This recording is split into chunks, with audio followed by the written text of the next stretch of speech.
This is November 2nd, 1956, time 7:55. This meeting was changed from the Steamfitters Hall to the East Lawn Commercial Building because of the conflict between union meetings between sheet metal workers and the office workers.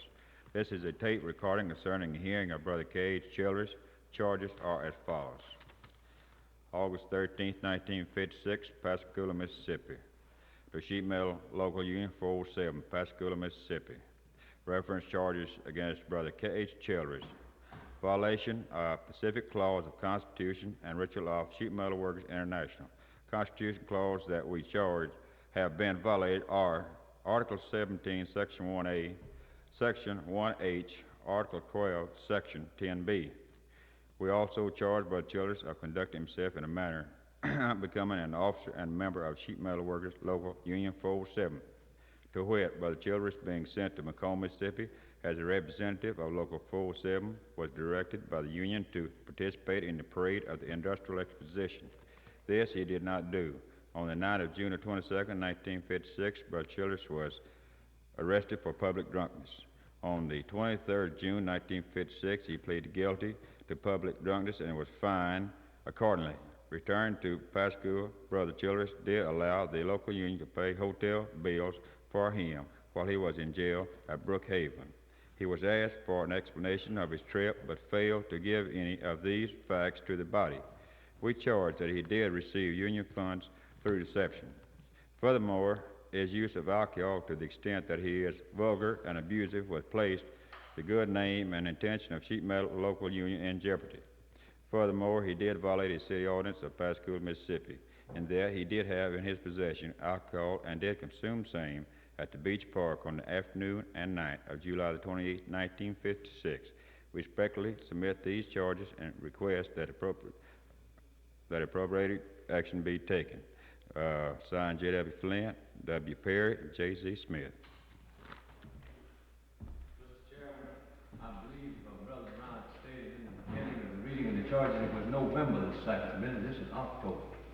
Yes, that's one mistake he made. That's right. October. That is correct.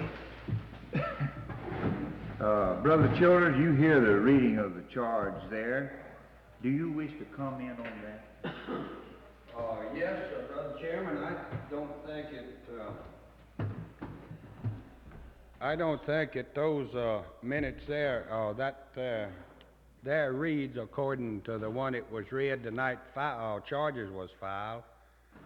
The night it charges was filed, the one that was read was arrested for drunk and driving. I don't think you'll find that in there. It wasn't brought out in that letter then. Let's see. Drunk driving. And paid a public drunken fine. They drunk driving and paid a public Judge, drunkenness. it may be that I have read this wrong. This is on the night of June the 22nd, 1956. Brother Childress was arrested for drunk driving. On the 23rd of June, 1956, he pleaded guilty to public drunkenness and was fined accordingly. I might have skipped a line.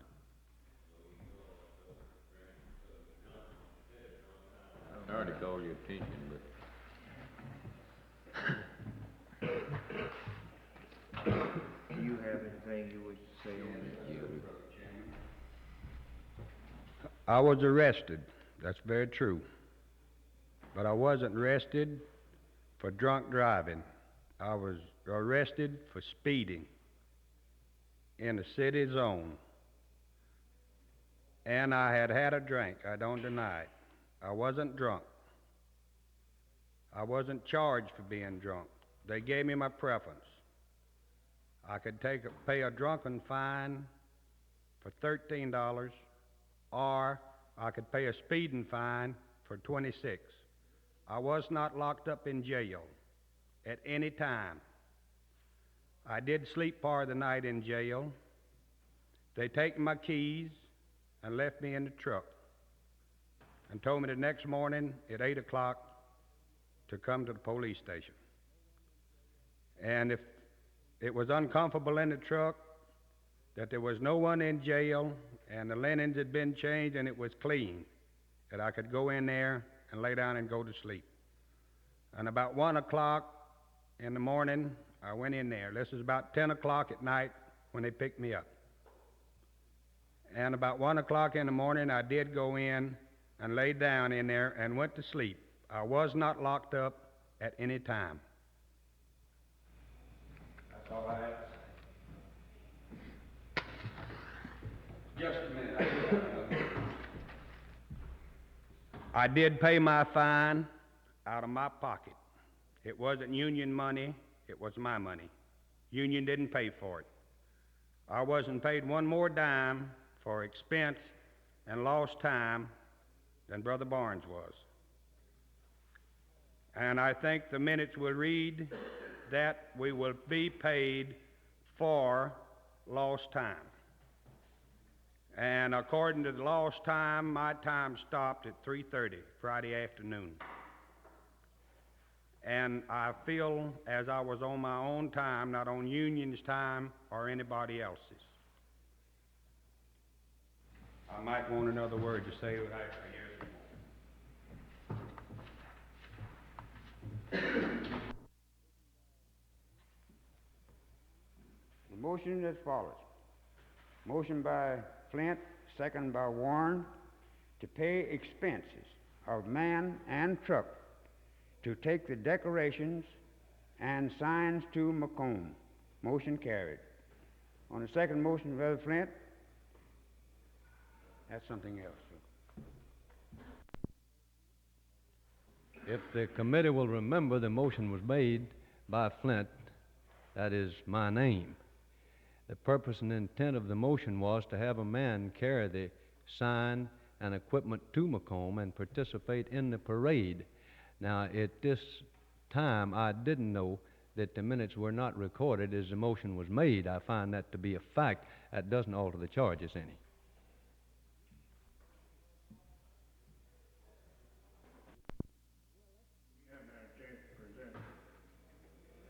You better call your witnesses now. Well, we gonna deal with this part. Yes, I sir. thought you were referring to the minutes. Excuse me. No. Yes, That's right. we have an article here that we'd like to present. Mr. Chairman, we have a letter here. Speak over that mic, if you don't mind.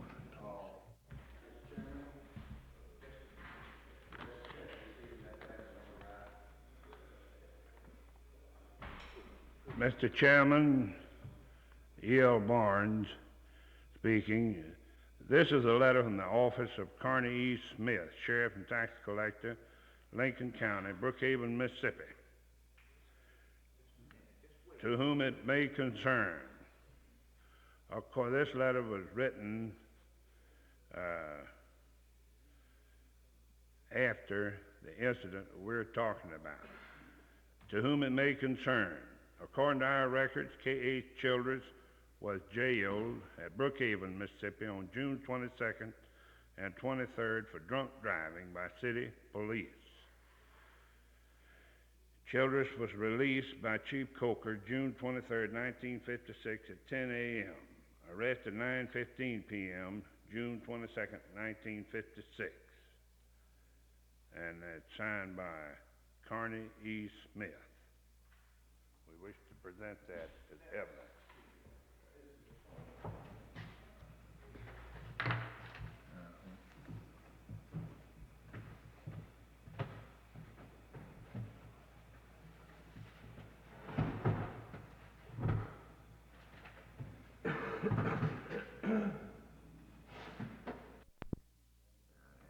Here's a supplementary sheet that came with that, and it is legal, in that it is a legal excerpt. The following report taken from the City of Brookhaven, Mississippi Municipal Docket number 14, case number 1435, page 204. K.H. Childress, charged with public drunkenness. Affidavit filed by Albert Carpenter, June 22nd, 1956. Trial, June 23rd, 1956. Pled guilty, fine $10, jail fee $3. Presiding Judge, F.K. Anding, City Judge. That should have been if you don't get it.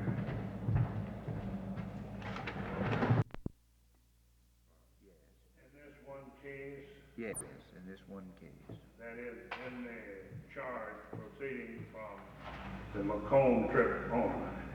Well, now, the way that I read this charge here, in that portion of it, that all this sums up to the fact that we charge that he did receive union funds through deception. That is the final accumulation in my interpretation of it. Well, we'll have to put some testimony on the show then. that he- Well, that's all included in that paragraph. You see that. Put testimony on the show that he did not. Now, we'd like to have one point clarified. We'd like to have one point clarified, Mr. Chairman, and that is this. Are we considering that he should have entered the parade? We contend that he should have entered the parade. Now, there is a difference of opinion that's raised because there is no reference in the minutes to the parade. So, would the court give us a ruling on that, please, the committee?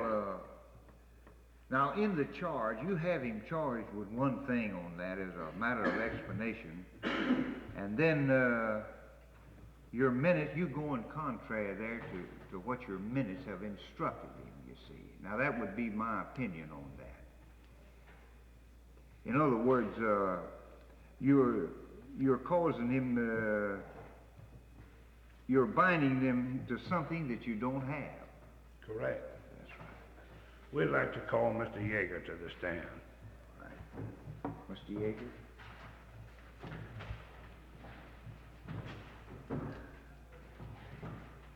I don't believe Mr. Yeager has been sworn, but he is sworn as As an the, officer of Mr. Yeager is the official recording secretary of Local 407, sheet metal workers located in Pascagoula, Mississippi. And as such, we don't deem it necessary that he be put on any further oath. Is that correct, Mr. Chairman? Now, Mr. Yeager, you remember the occasion in which you entered that motion. Was there anything said that night about a parade? Mr. Chairman, Yeager, the Secretary of Local 407 speaking. During the meeting of this particular time, the question of sending a representative to the convention at Macomb was brought up. Quite a lengthy discussion ensued. Quite a bit was mentioned that there would be parades, there would be prizes, and a little bit of everything else that goes with the convention procedure. There was mentioned a parade. There was mentioned also that, as the minute shows, a truck would take the sign, which is Local 407's insignia, and take it to Macomb, to the convention, and enter the parade. That was merely in the discussion. Why, I don't know. I wasn't there. I can't say that the sign was in the parade or was not in the parade. Now, Mr. Yeager, I'm not clear there. You haven't made it clear yet as to whether the intent was, even by the motion, for Brother Childress to carry the sign to Macomb and enter the parade. Was that the intent of the motion or not? Well, now, Brother Barnes, that I believe you mislead me. Just a minute. Now, I believe you mislead the witness there a little bit. Let's be fair now. Give him a chance to answer there, but you're leading now with him there, let him state fairly and squarely his own opinion there of it, since all we have to go by is the minutes on it, you see. Now don't lead him. Let him make a statement and then go. Now I believe that's Mr. Chairman, in due respect to the court and all procedure, let the minutes as presented speak for themselves. Because we have no official record of any parade or anybody being in the parade. There was a general conversation in the meeting that particular night. And it was quite a bit said about it, it's true. I don't Mr. Yeager, do you wish to make a statement further than what is recorded in the minutes regarding this trip to Probably Macomb? not, sir. You excuse me. Did you have other questions you want to ask him? Your Honor, do I gather then that we are not allowed to show that there might be an omission in the minutes? Well, now, if you're going to go down to the technicalities there of that, well, we could find discrepancies probably throughout them as far that matter.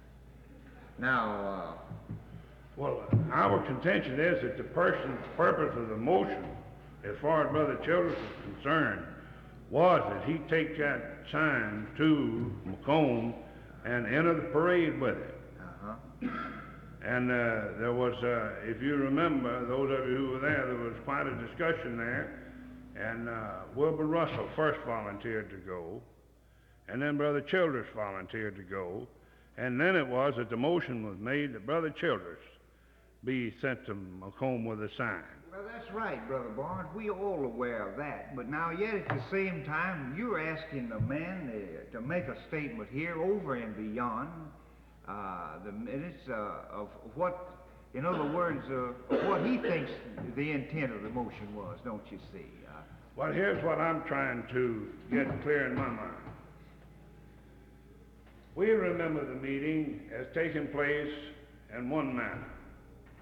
We come at the time of hearing, which is official, and find that our minutes do not so record it. What is our position? Well, our position, well, all we can do is accept the minutes as they are, as for that matter. Now, I think we are aware, this whole panel of men is here, and possibly the majority of them were there, if not all, that night that motion was made. And no doubt it's perfectly clear to us as far as that's concerned. But I understand your position, that now that my point is that you're trying to lead the man out on a statement there over and beyond the in his capacity, over and beyond the minutes there, which he is not willing to make a statement beyond them, you see. Well, I remember you ruling correctly then just now that we are overcharging him, Brother Childress, with something that he is not to perform as far as the minutes are concerned. No, sir, I haven't said that, but if you're gonna, you had the minutes read on that, you see, and now then, if we're gonna let's follow them on that. I haven't said you overcharged him on that, but let's stick to the minutes on that. All right. Well, we'll just leave the minutes then, All right. because they're easily understood is what they say. Okay. Now,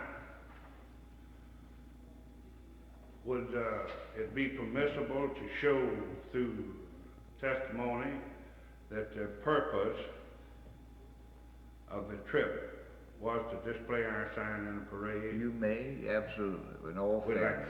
to have Brother Russell, Wilbur Russell. Let's see. Wait. W.L. Russell.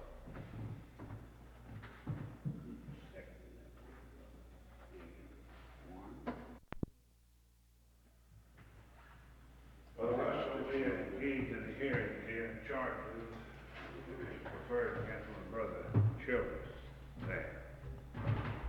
Now, you recall the meeting of Local 407. By the way, are you a member of Local 407, Sheet Metal Workers Yes, of America, Pascagoula, Mississippi?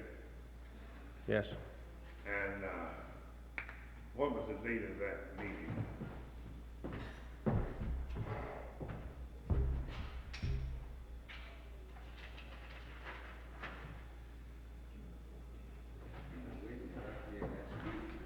Were you present at the meeting on June 14th, 1956?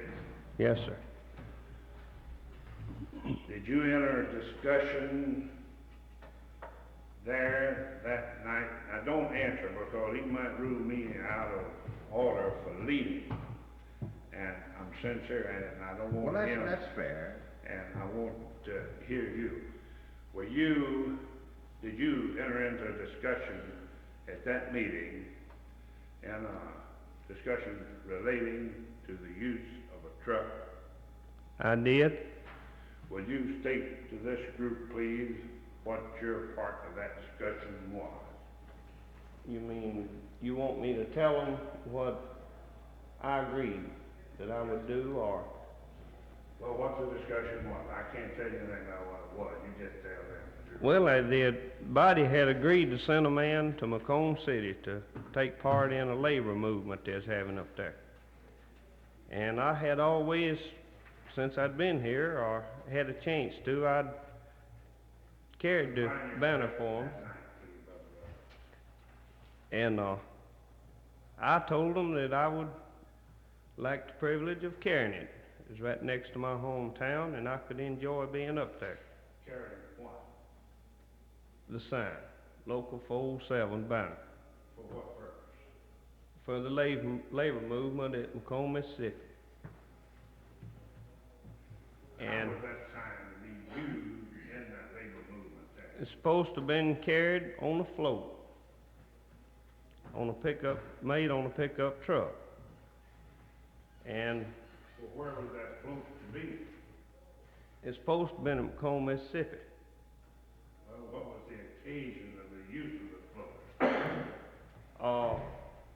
Well, now that, I wouldn't know how to put it into words, but I do know that they said it was a labor movement. Brother Barnes, let him tell. Go ahead now, brother. Finish about it. And Brother Childers, I think, had agreed that he would carry it. So there wasn't anything else for me to do but just be quiet about it. And that's far as I knew Well, until they come back. How was it decided as to who would carry the sign of Macomb? I believe Brother Flint said that Brother Childers had agreed to carry the sign to Macomb. And if I remember right, the body did vote on it, didn't it? Didn't they take a vote on it? Well, that's right. State what you know about it now, and you see, so we can get on to something definite. You mean about on it. up further? No. If you wish to make a further statement about it. Well, then when they came back from up there at the first meeting, I don't know the date, but I was at the meeting, and they voted the bills to be paid for the trip to Macomb.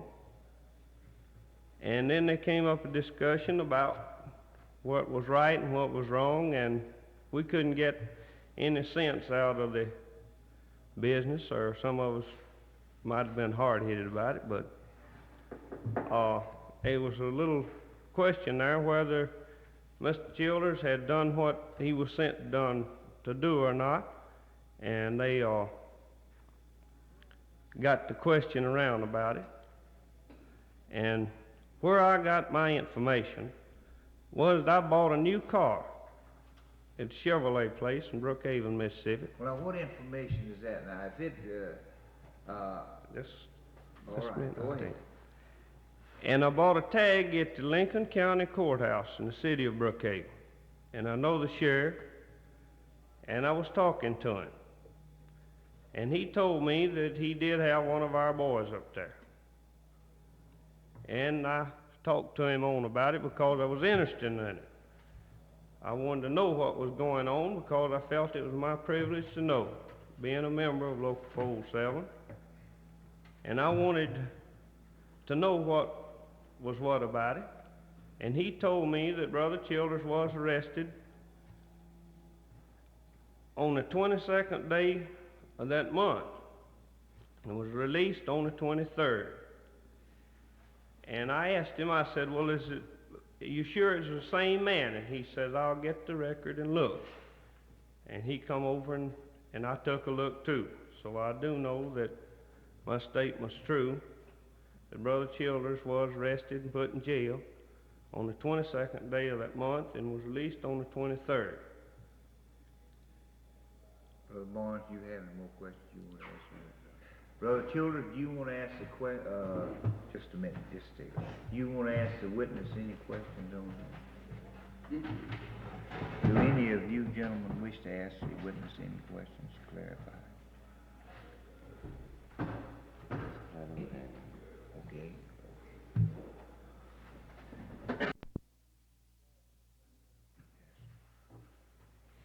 Brother Cobb, you were presiding at a meeting on the night of June 14, 1956, at the Carpenter's Hall, or were you not? What date was that now? June 14th. June 14th. If I wasn't in bed sick, now I don't exactly recall the date, I presume I was. Does the minute show, Mr. Yeager? Mr. Chairman, Mr. Thompson referred to the minutes, can he? They're official and they would be Oh, yes, he can. That'd be perfectly legal there too, because it's hard to remember a date on that. And the minutes over at Brother Cobb, you can refer to. Long about that time, I had been out for 2 months. And I was looking.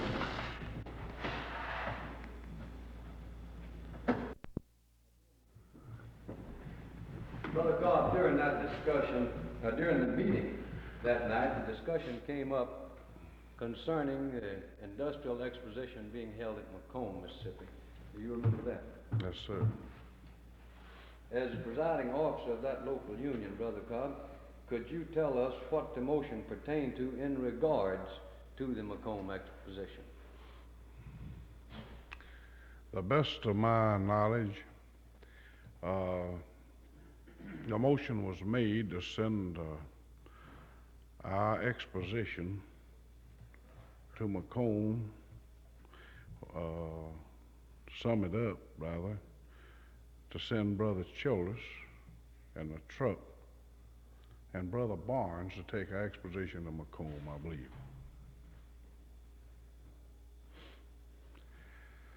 With the understanding that the exposition will be put on display, and with the understanding that those two gentlemen will take care of the situation. I mean, does that answer? Now, Good question. Mr. Cobb, do you remember during the discussion the mention of a parade? Yes, sir. What was the general opinion, what is your opinion as to the purpose and intent of the motion in regards to the parade? I'm going to object to that, Brother Flint, because now you just bringing his opinion there now, and he has stated flatly and clearly there the objective of it there now. Don't lead the witness. Let him state. Now, if you want to ask him any question you want to, don't lead him. Let him state freely what he wants to say there. Mr. Chairman, I believe that I asked him a direct question. No, you asked him what was his opinion.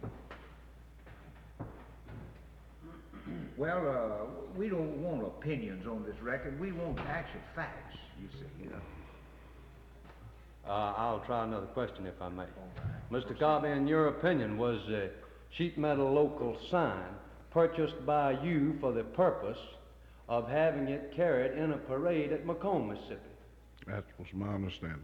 Was that sign purchased specifically for that particular purpose? Yes, sir. That's all. Anyone else? You want to ask any questions? You want to ask the witness any questions? Okay.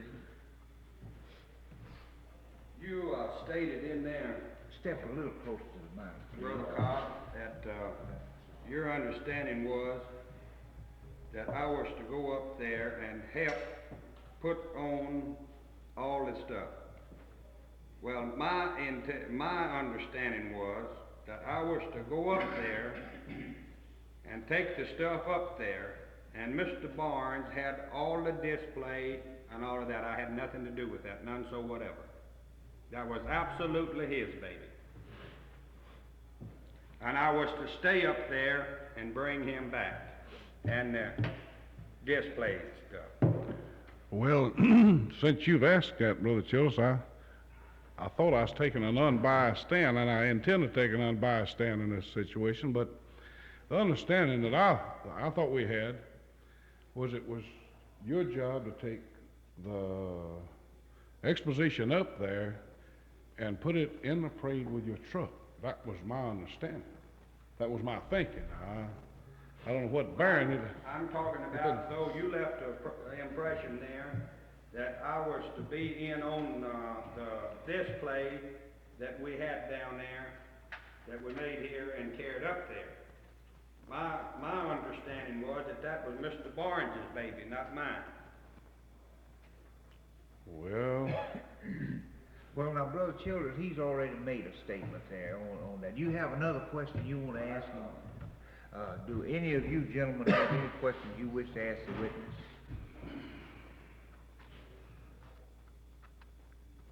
That's all. Thank you.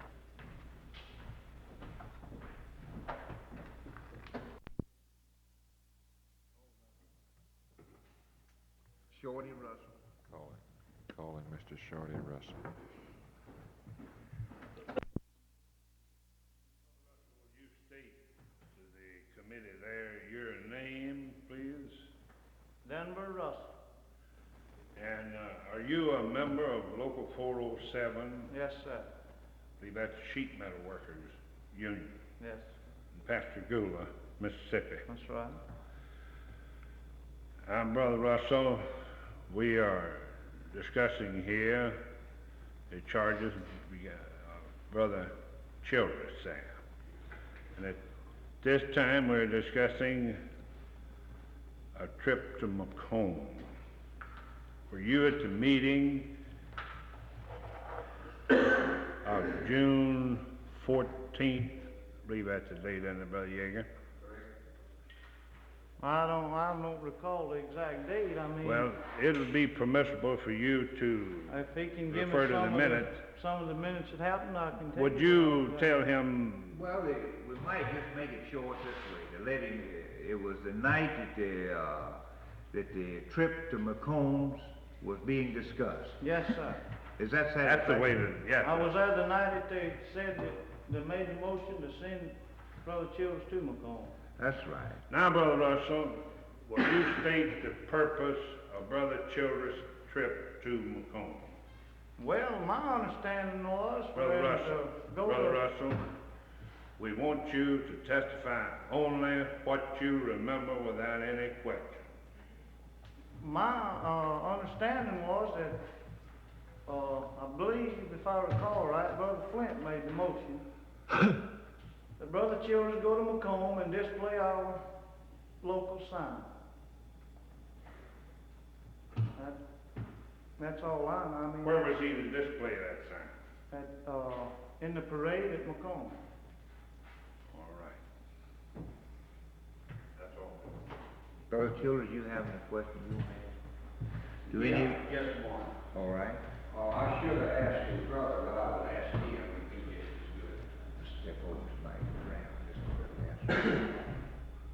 On the night, Brother Russell, up there at, I was nominated to go up there. As you know, your brother was volunteered and said that he would go. Do you recall him saying if he went, that he had friends there and relatives there that he could stay with, but if he did stay with them, he still wanted to pay for his hotel room? No, I don't remember. You don't him saying- remember that? I remember him saying that he had relatives there. I have an aunt there. My dad's got a sister that lives there, and he did say he could stay with her. Well, you don't remember him saying that he had Brother relatives? Childers, now you done asking the question there. Now let's state the facts on this. On the case. I really didn't hear him say that. I do know that he said that he could stay with, That's all. You know, look.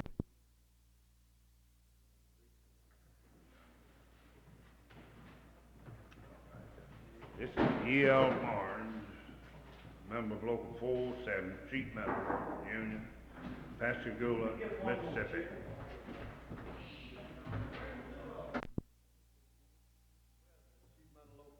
Regular monthly meeting of June the 14th. Yes, sir. General discussion that night concerning an exposition at Macomb, Mississippi. Yes, sir. Suppose you tell the committee in your words the purpose and the intent of sending a delegation to Macomb and who's to be sent.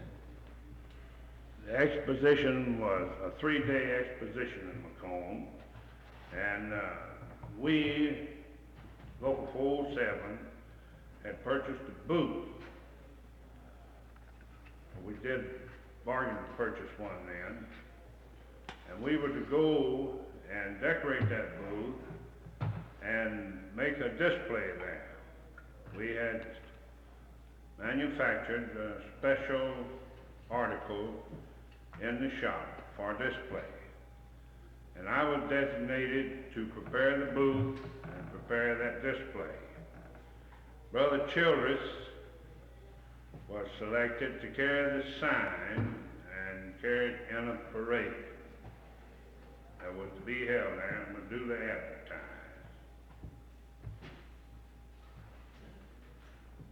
Mr. Chairman, on the morning of June the 22nd, where was you? Mr. Barnes, I beg your pardon, Mr. Chairman. On the morning of June 22nd, was that a Friday? That was a Friday morning. All the morning after 6 o'clock, I was in the exposition hall. Was you in the exposition hall at 8 o'clock? Yes, sir. Did you receive a telephone call in or about that time at the exposition hall? I either made or received a telephone call. Who did you call? Or who was the call from? Who did you talk to? Brother Childress. Suppose you tell the committee what Brother Childress and you had to say. I called Brother Childress and asked him to drive the truck and bring the sign on around to the exposition hall, and I'd help him get the truck ready for the parade. Brother Childress said he couldn't find his way around there. I insisted that all he had to do was to get in his truck, back it out, turn to the left, and drive halfway around the block, and he would be there. But he insisted on me coming and going with him. But I insisted that he get in the truck and come on. He never did come. Now, was there a parade on June the 22nd in Macomb, Mr. Barnes? Yes, sir. Did Brother Childress participate in the parade? No, sir. Was our sheet metal local sign that was purchased for that purpose used in the parade at all? No, sir. Thank you, Mr. Barnes. That's all, Mr. Chairman. Do you have any questions you wish to ask the witness,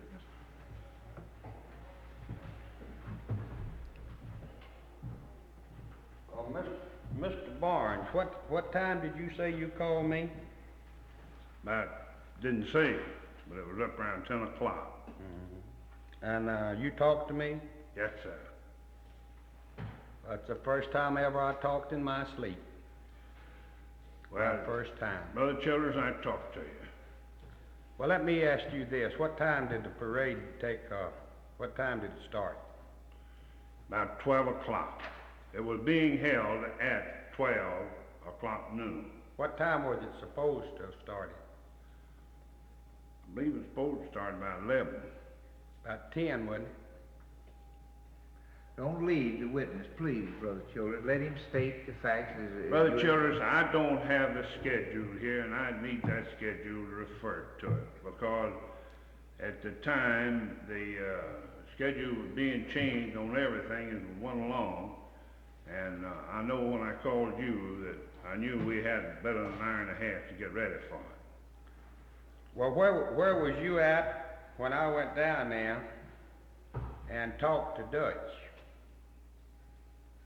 What And time- I asked him about the parade. What time is it going to start? What time did you Where go down was and it, where talk was to it them? going to start one from? at a time, please.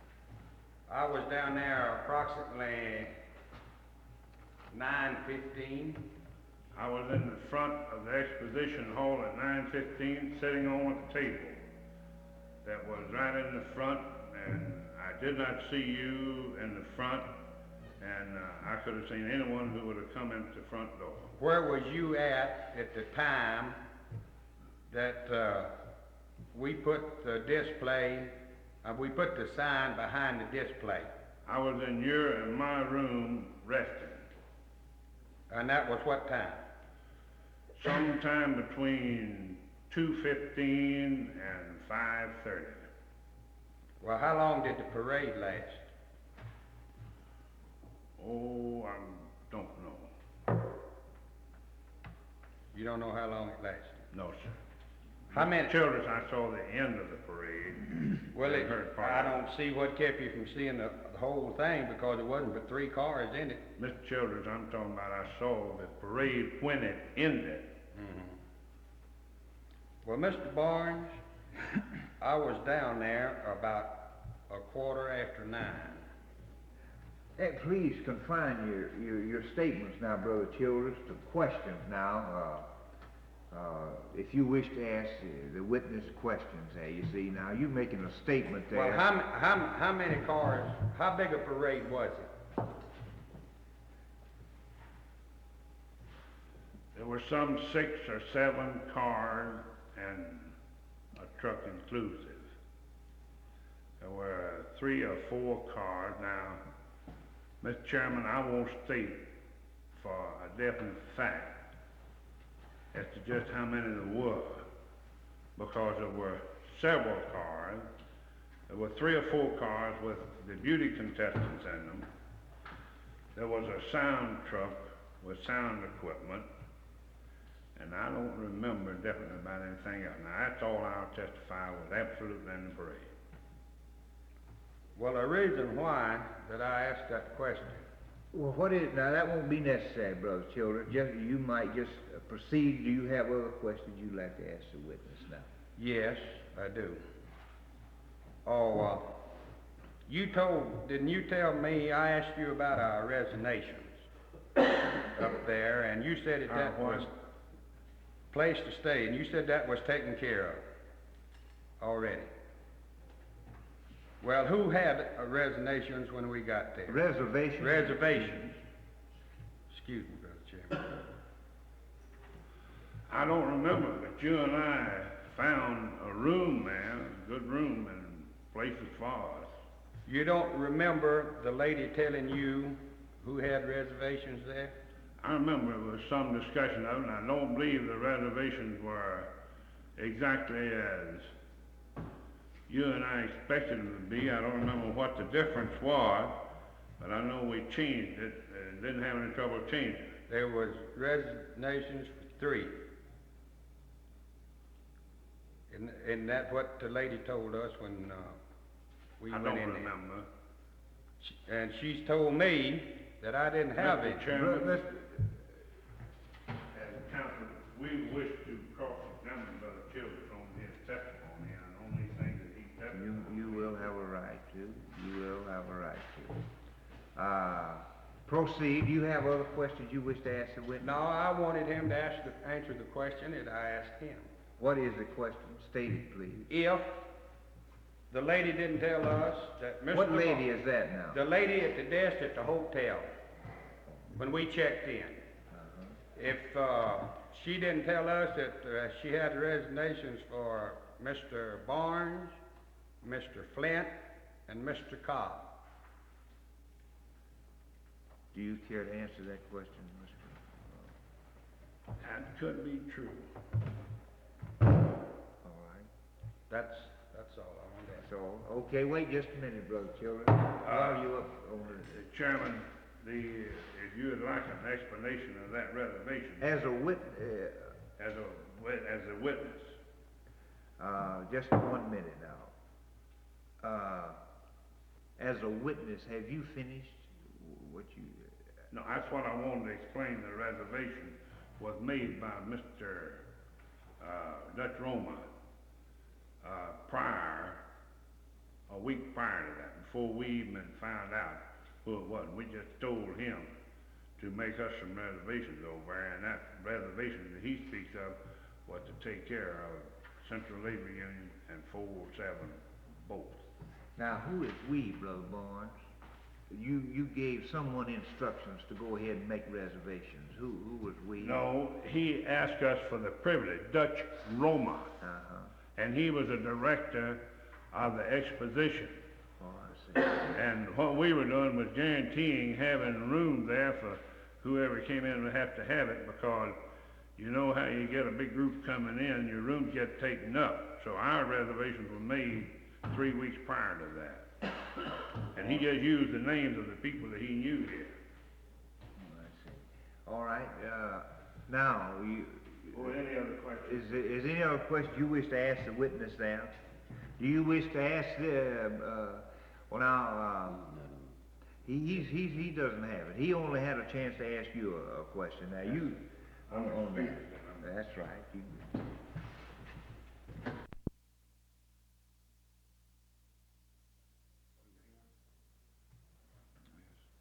Brother Griffin, will you state your name, please?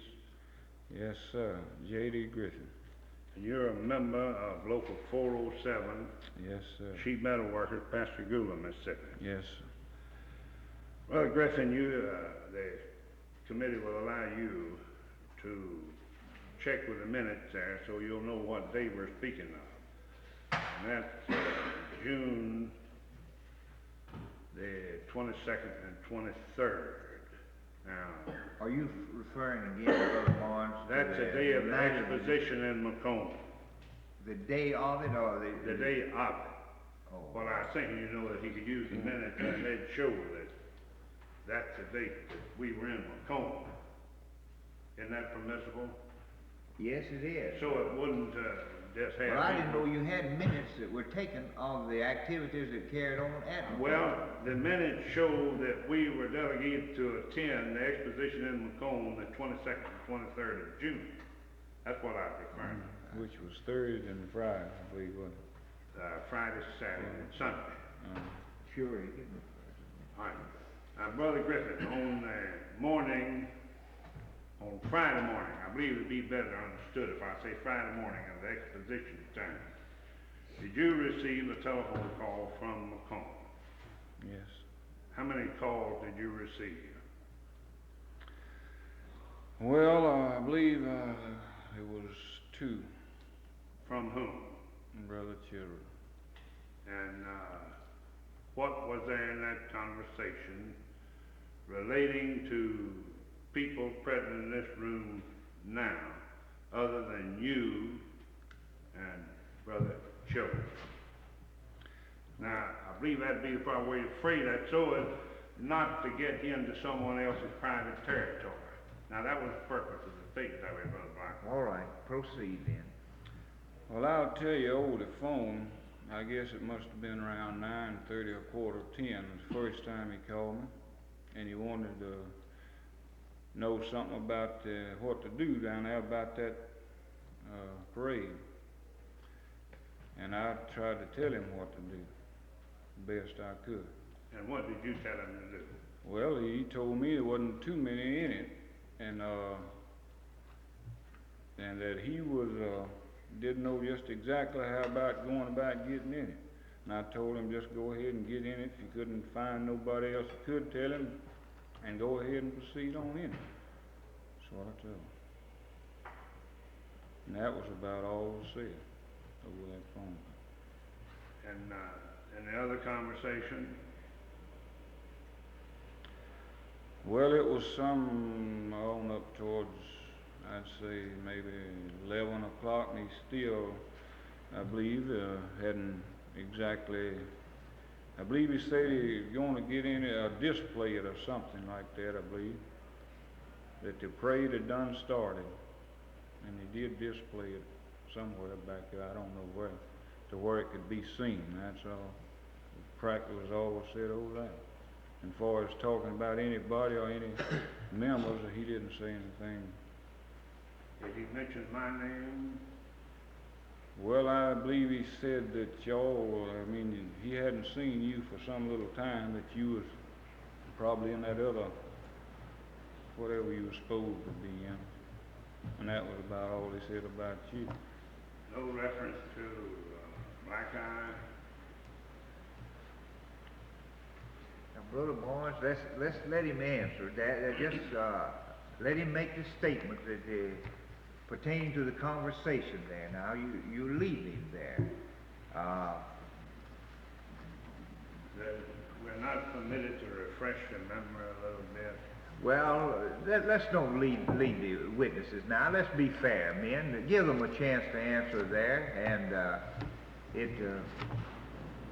we want to hear the evidence fair and square, and ask the man the questions and let him answer.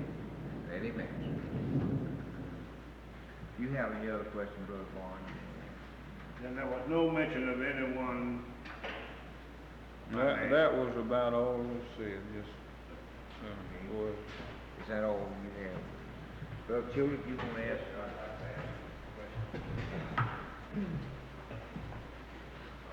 Brother Griffin, didn't I state to you in that telephone Chairman, we conversation? object to you leading. Well, I had to ask you a question, didn't I? Just make your questions more direct, Brother Childers, and asking the man a question. Didn't I ask you for the information about what to do about it, that I couldn't find out anything about it? Nobody seemed to know anything about the parade. That's right. And I was in a position where I didn't know whether to try to go ahead and get ready for the parade. Brother Childers, now don't tell the man the conversation that you had. You just asked Brother Griffin there if he any specific questions you want to, and let him relate what you want to have on record, don't you see? Did I ask you to, if I couldn't find out anything about it, didn't you think that it would be a good idea to put it behind a display? What was your opinion of it as business agent? Well, I told you this, if you couldn't find out what to do, I first told you, if you couldn't find anything to do with it, come home. Now that's what I told him first thing. I said, there's no use of staying up there and spending money for if you don't know how to get in it, can't find out any information. I said, I just put it in my truck and come home. That was the first thing I told him. And then he talked like he might could put it around there on a display. I said, well, if you can, good and well, but if you can't put it nowhere, just bring it on home and save expense. And that's what I told him. That was. You have. If this is not right, now you stop me. Didn't I state to you that I had checked with the man that was over the thing down there, and he told me that he didn't know anything about when it was going to start, where, how many was going to be in it, and he didn't think that I would miss out on anything if I wasn't in it, so not worry about it. You told me that. That's all I have to say. Do you have another question you want to ask him? Brother Griffin, Yes. Brother Childers Get over drinking. here. Well, I'll tell you this, which I was quite a long way from that, which you know was conversations over telephone. And as far as drinking or being, he probably could have been drinking. I won't say he wasn't, but I won't say he was drunk, so I was too far away. Brother Warren, that's a pretty tough question to answer to over the telephone. You know that. It is. That's a pretty tough one there. Do you have another question you'd like to ask the witness?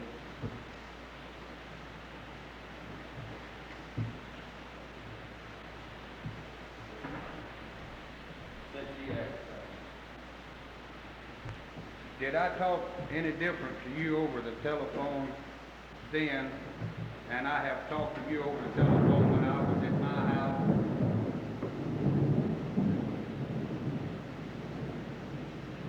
Well, I couldn't say that you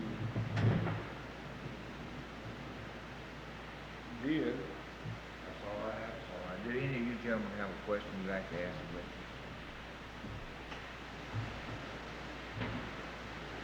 I'm satisfied. Thank you, Brother John. That's all right. Several facts. We'd like the opportunity to cross-examine.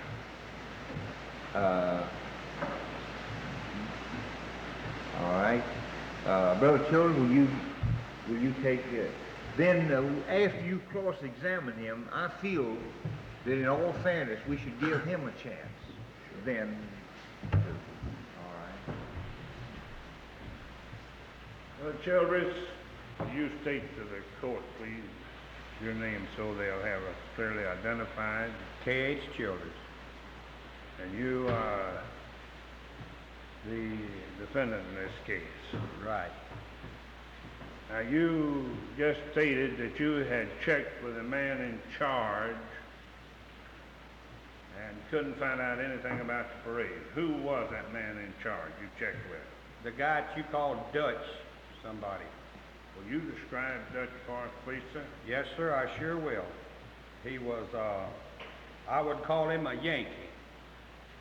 He wasn't hardly as tall as I am, and he was, I'd say he'd weigh approximately 135, maybe 40 pounds. He was kind of thin on top. He was dark complected, which I presume is from the sun. And he had a kind of sharp nose. And if I'm not barely mistaken, he had a tooth out along here on one of the other side of his mouth. A very nice, fair, square talking guy. I talked to him more times than one, several times. Now, what time was that you checked with him after the time of the parade? I checked with him approximately 10 o'clock. And how, by phone or in person? In person. Did you drive around at that time? No, sir. I walked around him. And where did you talk to Mr. Roman? I talked to him. When I first went in, he was in the back. Not in the back, but all the way back, but about halfway back when I went in. Was our display up at that time? Not all of it. The display was, but the flowers and all wasn't up. Now, when was it you were talking to the two men from Moss Point? The two men from Moss Point. Yes, sir. You remember talking to them? Two State your Union name, men? please. Who is the men to whom you're referring, Brother Barnes? I don't know. I talked to so many and they didn't tell me You where wish it's to- from and I didn't ask them. Mr. Ramsey and Mr. Gager. Yeager. Gager. I remember talking to them, but I don't know In the lobby of the exactly. hotel. exactly what time. No, I didn't talk to him in the hotel. I talked to him down where we had our display on. You don't remember talking to him in the hotel that morning? No. You remember telling anybody that you were a member of 704? No. I remember you telling the lady at the desk that we was from 704. She said she didn't have any reservations for 704, it had some for 407. I remember that. I'm all wrong, and that was me that was a member of 704, and not you. You said we. So that made both of us. Now, men, let's confine to the questions here. Well, I'm just trying to show my brother Childers' testimony as to what he remembers and doesn't. Now, Brother Childers, you testified you checked with this gentleman at what time? Or approximately between 9 and 10 o'clock. Between 9 and 10. 10, it could have been 10:30, somewhere along there. I don't know exactly the time. Was that before or after you were over at the restaurant and the gentleman asked you to leave? Didn't no gentleman at the restaurant ask me to leave. You don't remember then that happened? Now, if he asked me to leave, I don't remember it, no. I wasn't ever treated any nicer by anybody than I were those resting people in Macomb. They certainly did. They treated him nice. And you don't remember talking to Mr. Rams and Mr. Gager in the hotel? I believe he stated the fact that he did one time, Brother Barnes, so, okay, all right.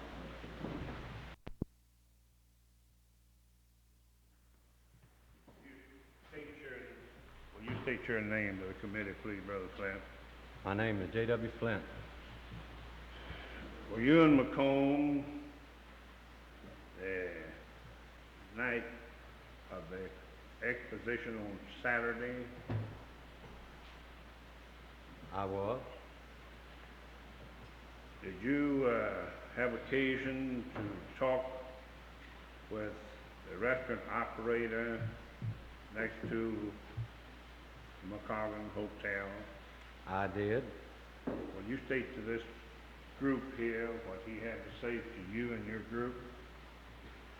Well, Mr. Romer, who is the international representative for the International Ladies Garment Workers who was sponsoring that exposition up there, was at the exposition proper when we arrived. My wife and myself, my wife's sister, and Bill Warren, William Willis Warren, who is a member of our local union.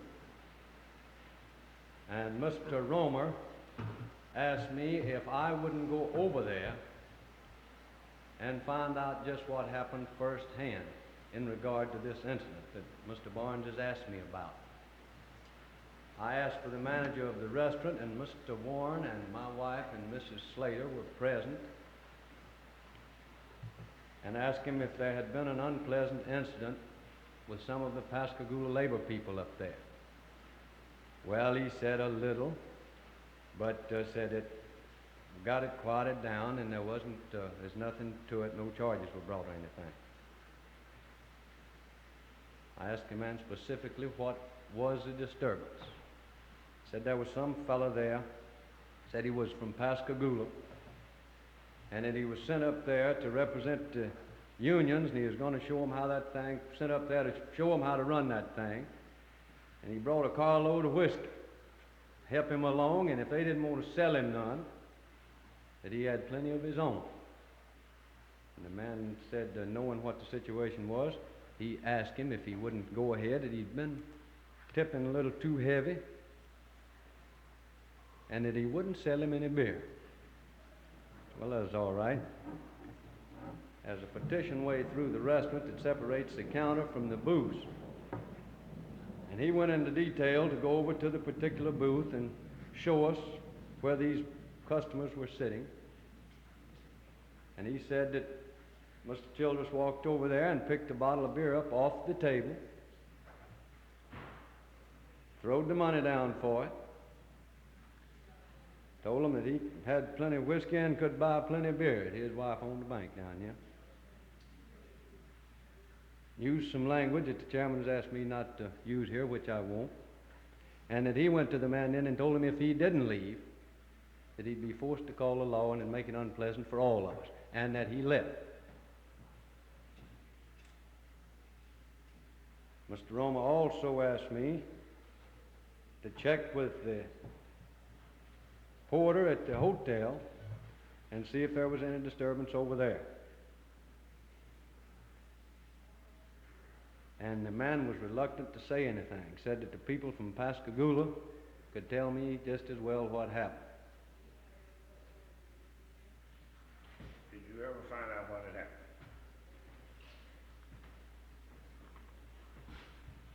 Mr. Chairman, this name, Gager and Ramsey, are popular people in the labor movement here.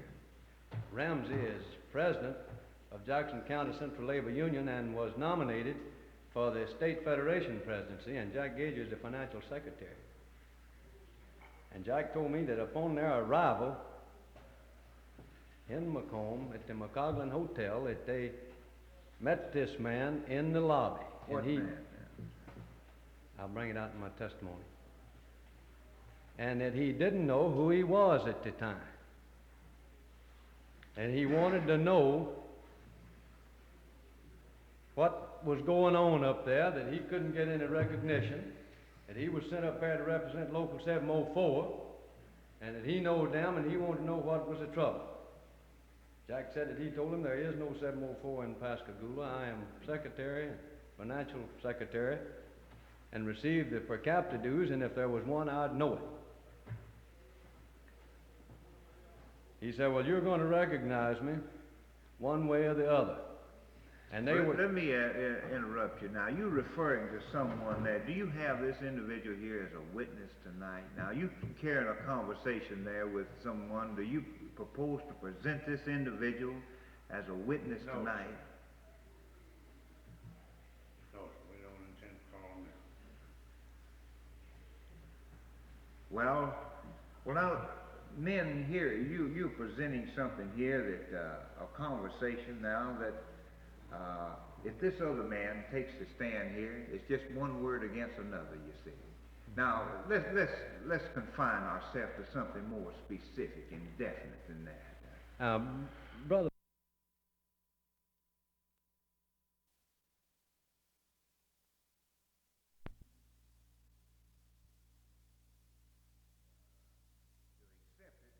Whether it has a direct bearing on the charge at hand here, that's the thing about it. We want to deal specifically with the charge at hand, and you're relating a conversation there that has gone on between some people, possibly that many of us here, or some of us possibly wouldn't even know. And that individual, you see, that's rather vague. Now, it is, man, and to my way of thinking. And this might be a great man. I've heard of this man, but personally I don't know him. And do any of you men know this man personally that's being referred to here in this conversation? Do you know him, brother? I know of Ramsey, but I don't know I him. don't either. Now, there is such a man, I'm sure. I've heard of him, and his status in local unions here is very high. And he's a respected man and all like that. But now, I don't know, I feel like that's just a little irrelevant there to our regular charge, the conversation. I fail to see where it's having a direct bearing here in it. I fail to see where, what you're going to show. You haven't turned, you turned that on? All right, proceed with your question there. the final analysis of the conversation between those two gentlemen and myself were that Brother Childers' conduct up there was a farce to what we were trying to put over and to promote. And it had done us all a great injustice. Just a minute. You have more questions, Brother Barnes? Brother Childers, you have some questions?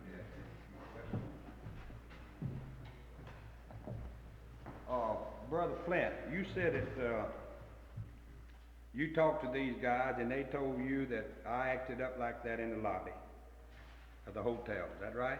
That's right. Well, I can't see why he told you that when I Now, never Brother talked. Childers, let's confine our statements to questions now, because whether or not you can see why, that doesn't have a bearing on the case. Now, just confine your remarks there to questions, and let us proceed in that order. And the man that you talked to over at the restaurant told you that I did those things. He did. Well, he told me different. And you say that you went around and talked to this one, that one, and the other one that night. Well, did you do that before you left the hotel or after?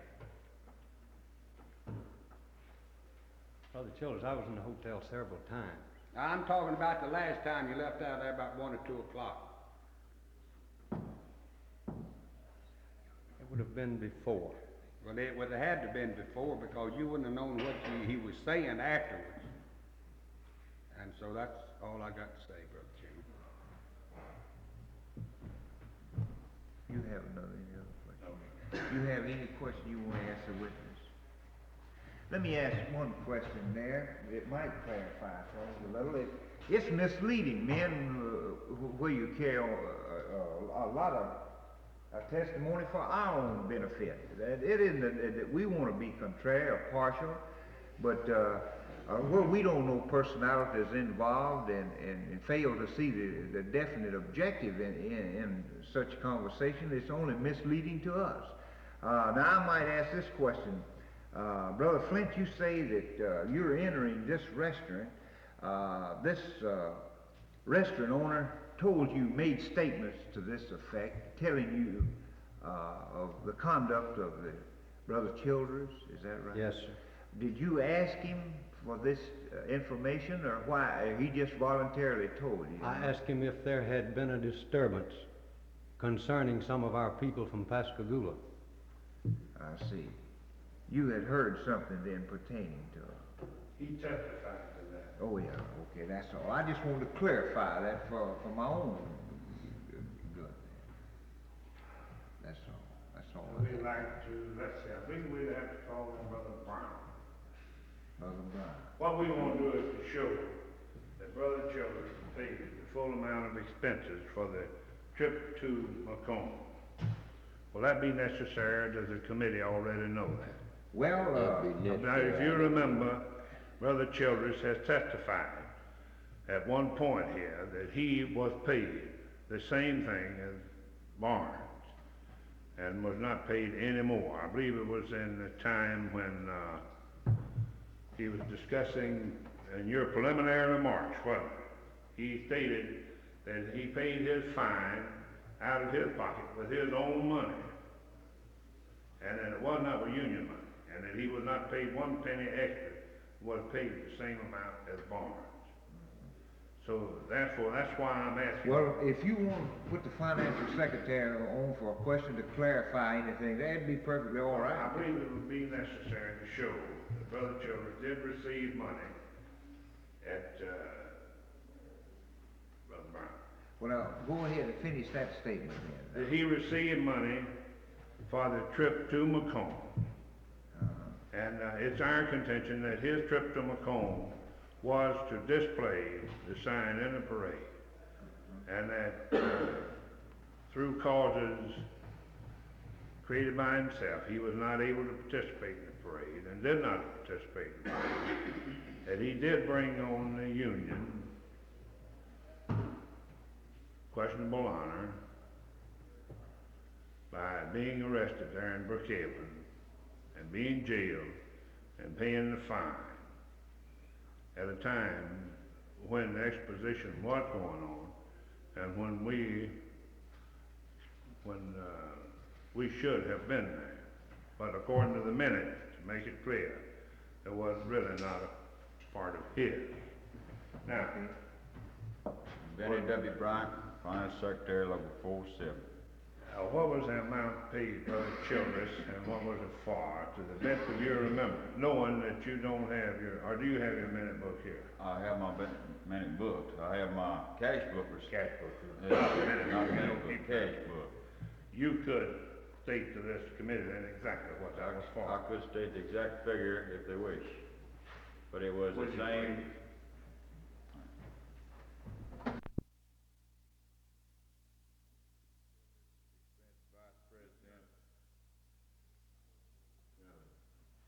Cage Childress expense as vice president for 3 months, $9 plus 330 miles to Macomb Convention at 10 cents per mile, $33 plus lost time, 11 hours, $23.65 plus 3 days expense, $30, total $95.65. That's it. Is that all? Do you have any questions you want to ask the witness?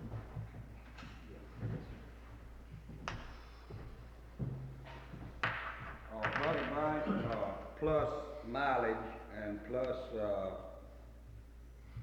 vice president,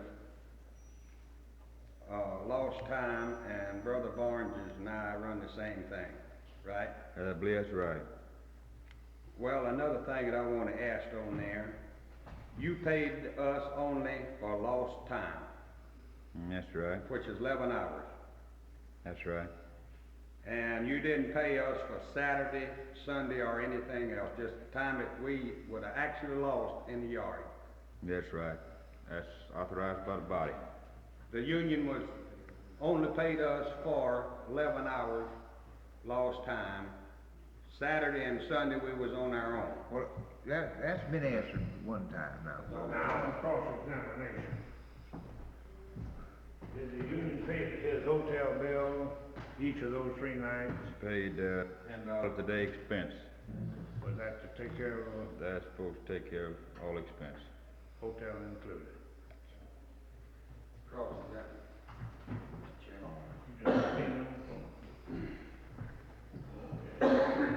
Brother Bryant, did the union pay for Brother Barnes? Now, Brother 3 Childers, nights. that's not the question at hand now. What is, I want to know if they paid the same amount on his hotel bill as they paid on mine. Y'all's bills were the same with exception, I think he had a booth, he paid out of his pocket. I believe some, flowers he paid out of his pocket. That was addition of the difference in the checks. The actual expense was the same. Actual expense was the same, except the check was larger for Brother Barnes on the, booths and so on and so forth. Then they were paid identical That's right. for the trip to Macomb.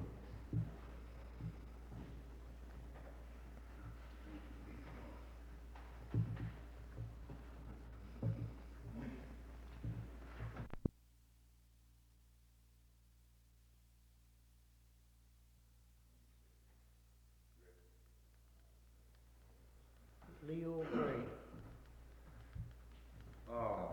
Brother Gray, on the night of the nomination that I was to go to Macomb, and Brother Russell was also interested in going up there, I want to know, do you recall him saying that if he went up there that he had relatives that he could stay with, but he was looking for pay for his hotel room? Mr. Chairman, we object to that question. It doesn't pertain to anything in these proceedings.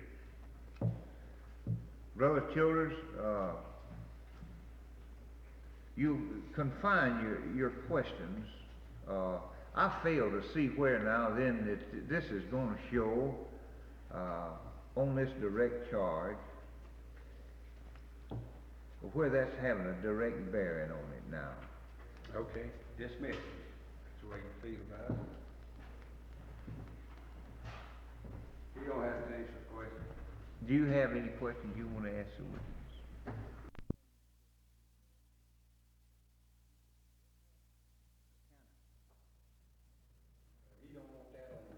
Well, you don't, you couldn't, no, you gotta switch on. All right, what do you? Does the witness get any?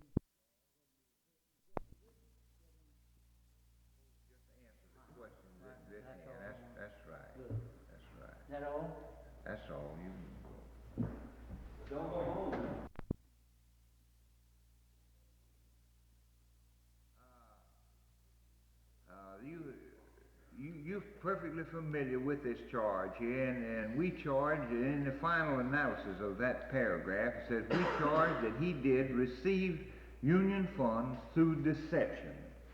Do you have anything else in defense of yourself on any of the statements in that paragraph there?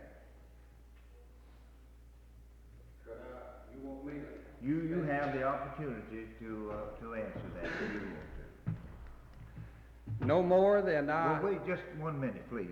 Do you want to cross-examine him on this stuff anymore? When he gets through. No, let him do that now. No, And I never ran to cross and examine him on the statement that he makes now. Isn't that right? well, he is. The defense there will have a chance in the final analysis to defend himself. Lastly, you see. Now you can cross-examine him now all you want to. Then he can come back as a rebuttal in the final there. You mean he can offer new testimony and we can't cross-examine him on it?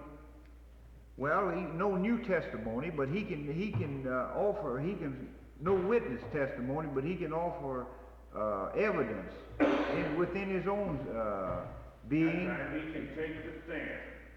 That would be him taking the stand. That's right. That's And right. testify. Well, you could ask him any question you wanted to. Yes. Yes, sir. You could ask him any question. All That we don't want be would infected. be to question him about what he testified when you. Oh yes, you can do that. All right, Brother Childers, go ahead. Anything you want to say relative to the charges here now? Well, I don't have any more to say than that I did everything that I could do to find out something about, to carry on the parade. Nobody seemed to know anything about it. Nobody seemed to be interested in it.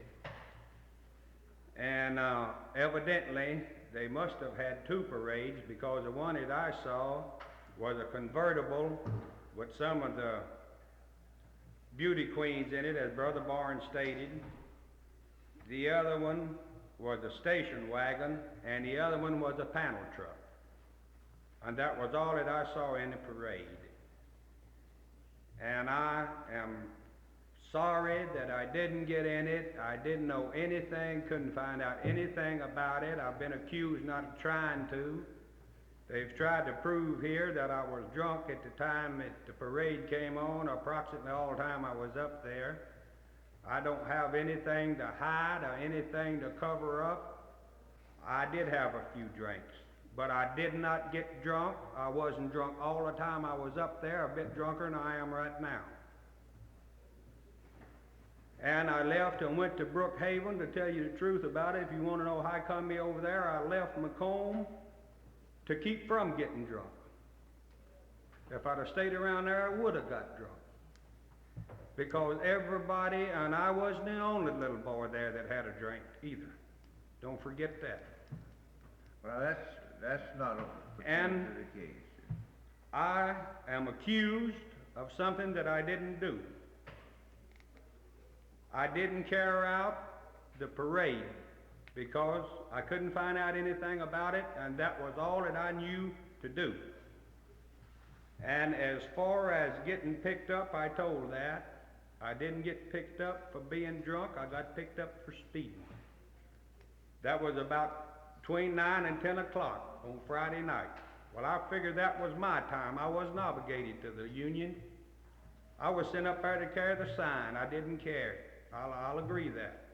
I didn't have anything to do with the display. All I was doing was waiting around to bring Mr. Barnes and the display back. And as far as the union having any comeback at me, I don't think so. Now, they say that they coming back at me because I didn't stay in that hotel that night. Well, in fact, I didn't have reservations when I got there. I stayed on someone else's. Well, Mr. Barnes didn't come in about 5 or 6 o'clock there one morning. That wasn't any of my business. I didn't ask him where he went. So it's no worse for me to stay out of it all night than it is for him. They paid for his right on Now, just let's the same. stay right on the subject there. And I admitted I didn't carry the sign in the parade. I came back and explained to the body why he didn't, and the body passed on it, and they accepted it, and paid me, just as they paid Mr. Barnes, and so I don't see where they got anything to come back on. If they're gonna do that, well, we could go back and dig up a lot on things that's happened years ago. And so that's all that I got to say, and I did the best that I knew how to do. And there has been some false reports. I don't have anything to cover up. I'll face anybody in any of it. I don't deny getting picked up. I don't deny getting in the parade. I don't deny paying a fine. Now, Brother Barnes, you want to ask me anything? Yes, sir. Brother Childers, are you proud of that record? Proud of what? No, I'm not proud. All of this being brought up against me, not one bit. Are you proud of your actions at Macomb? Well, not exactly, no. I shouldn't have taken the first drink. You shouldn't have either. Nobody else shouldn't have. Just answer the question now, Brother Childers. Now, you stated that there was a convertible, a station wagon, And a panel truck. were those the only cars or motive units in the parade? That was anyways near within the parade that I saw, yes. Could I refresh your memory about the health unit? Yes, sir. Was it in it? No, sir. Not when I seen it. It come in there behind it a little later. Well, could that Or they could have been moving it up now, or could have been moving it back. But when I saw it, it was pulling up in front of the place where we had our display on. Brother Childers, what's your official position in Union 407? Vice President and Chief Steward. That's the second highest office in the Union, isn't it? Right. And Chief Steward is possibly the most important executive office in the Union, isn't it? Right. That makes you one of the most important men we have, doesn't it? Well, sound coming from you makes that sound pretty good, yes. Well, just stating it that way, that's what I meant. Yes. All right.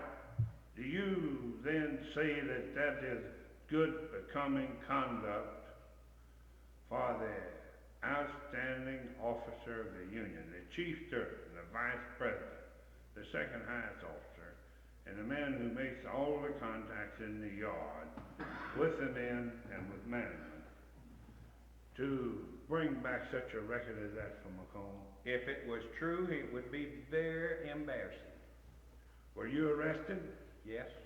Did you pay a fee for staying in jail? No, sir. Then they have it wrong over there, then that you paid $3? No, sir. I didn't pay a fee for staying in jail. I paid a fee,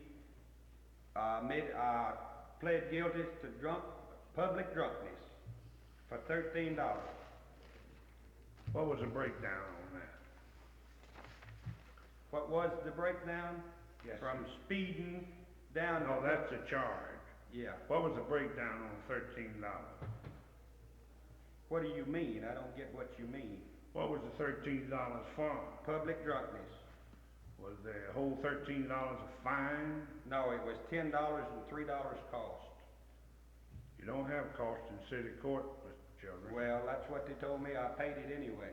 That's By not being familiar with it, and by not being arrested every other day, I didn't know any better, so I paid it. Of course, if I was connected with Paul like you were, I'd probably know. Well, just answer the questions. Now, men, we've had a lot of questions now right around this year. Proceed now, Mr. Barnes.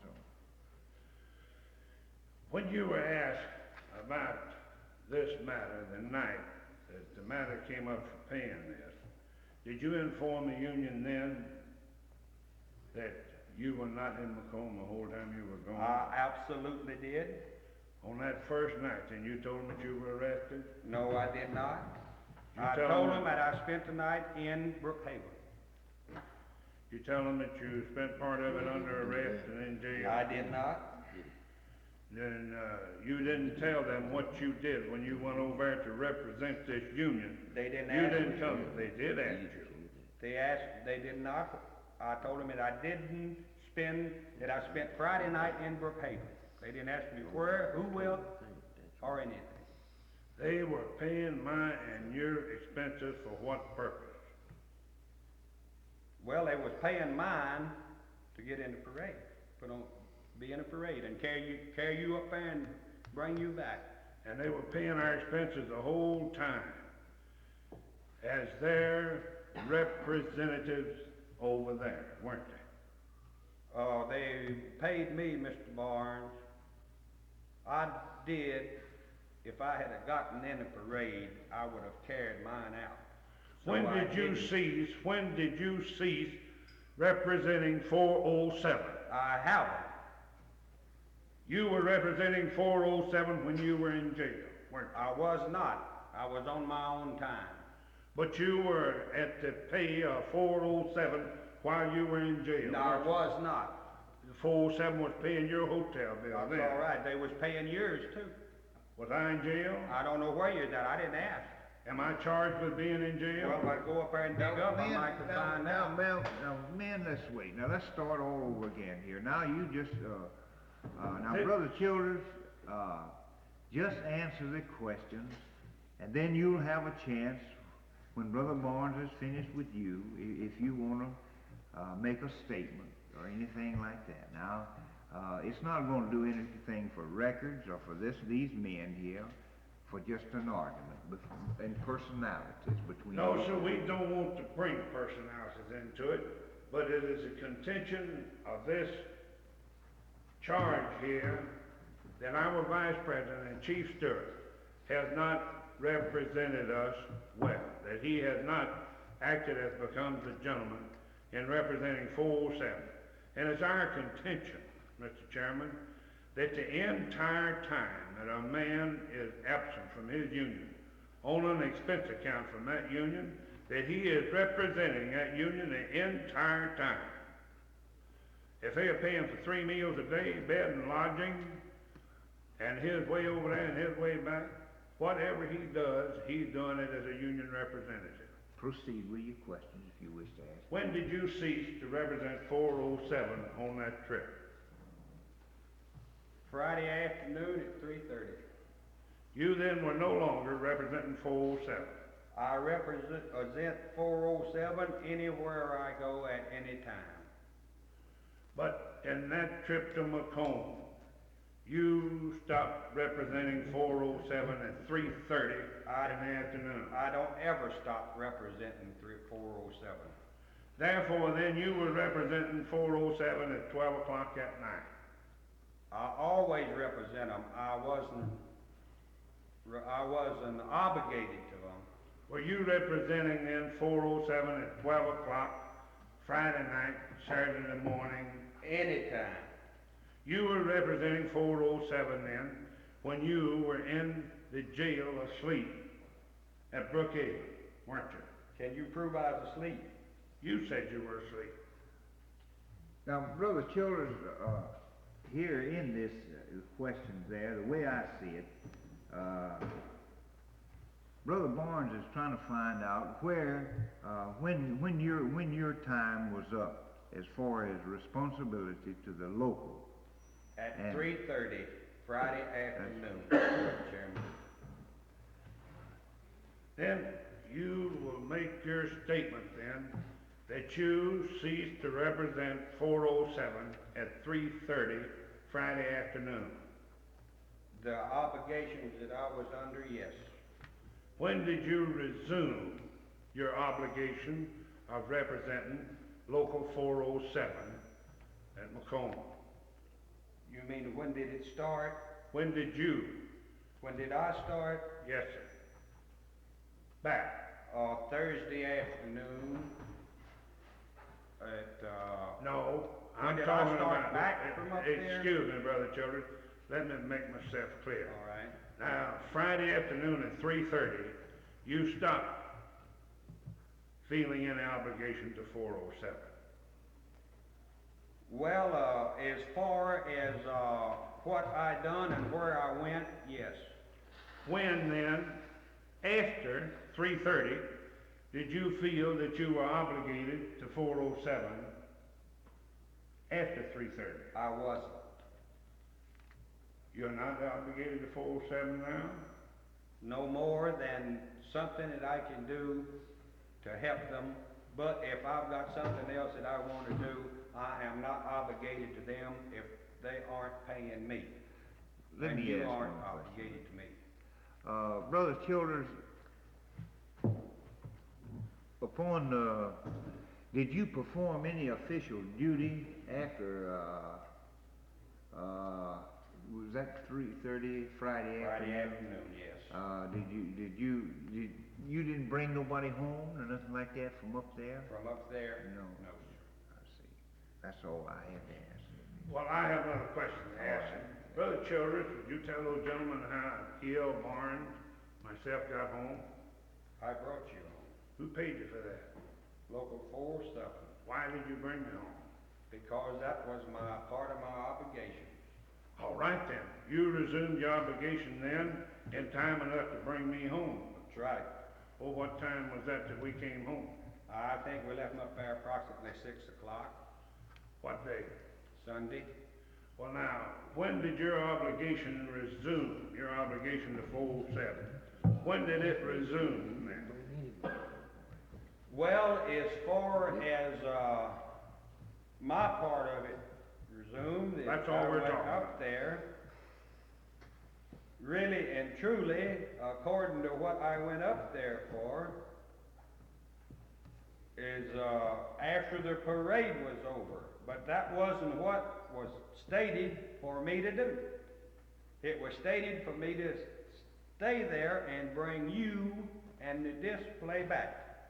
And during the time from 3:30 until time for me to bring you home, I don't think that I was obligated to the local, to you, or to anyone else. I think I was on my own. That's a good statement now. Now, Mr. Chairman, that brings us to the crux of the matter. And that does state for this committee, I believe, what their contention is, and that is this. We feel that that's the thing the committee has to determine, as far as it's concerned. Is a man obligated to his union when he leaves and is on their expense account? Is he obligated to conduct himself in any manner, or is he free to do as he pleases and make any kind of a record that he wants to make? That's a question. That's a question that these 5 judges have to determine. You have another question to ask. That's it. You have any statement you'd like to make on that other than what you already stated, Brother Childers? No more than, Mr. Chairman, no more than I didn't feel like, and I still don't feel like. It's not that I didn't want to do something for my union, for my local. I've always tried to do that. And there's not anything that I have to say any more than I haven't already said. I don't feel like that I was obligated to the local after 3:30. As far as my part was concerned, as far as my job was concerned, Friday afternoon, as far as my expense and all was concerned, at 3:30 I was ready to come home. I only stayed up there to bring him home and bring the stuff back because I agreed to do that. And I don't think that what I did from 3:30 Friday afternoon until I got home, time to bring him home. Now, I was obligated to the local to bring him home because I told him I would do that, and I did. And I was there when he got ready, and so I don't think it would be anything contrary to the local, where I went and what I did. And I don't have but anything to say, no more, than there has been some false statements made. Well, that won't be necessary now, And Brother that is all I have to say anymore. Then I can't see where that I wasn't sent up there to put on this display and go along with it, which I did, and I think Brother Barnes will go along with that. I went down there and cleaned it up, and several times that I was down there, and he would ask me about staying around. He was going and take a nap or going and take a rest or something like that, and I did it, was glad to do it. Didn't mind it a bit in the world. And one morning he wanted to sleep a little late, and so I went down and cleaned it up. You know how stainless steel is, where you're handling it and all. I'd taken it on myself to go down there and clean it up. Told him I'd be glad to. I didn't mind it one bit. But now, as far as being obligated, under any obligations, any so whatever, to the local, after 3:30 Friday afternoon until 6 o'clock when the thing broke was when we were supposed to start back home, I don't think I was. Well, let me ask you one question. Yes, Mr. Mr. Gilman. Chairman. Let me make a statement in his behalf before you answer All right. this.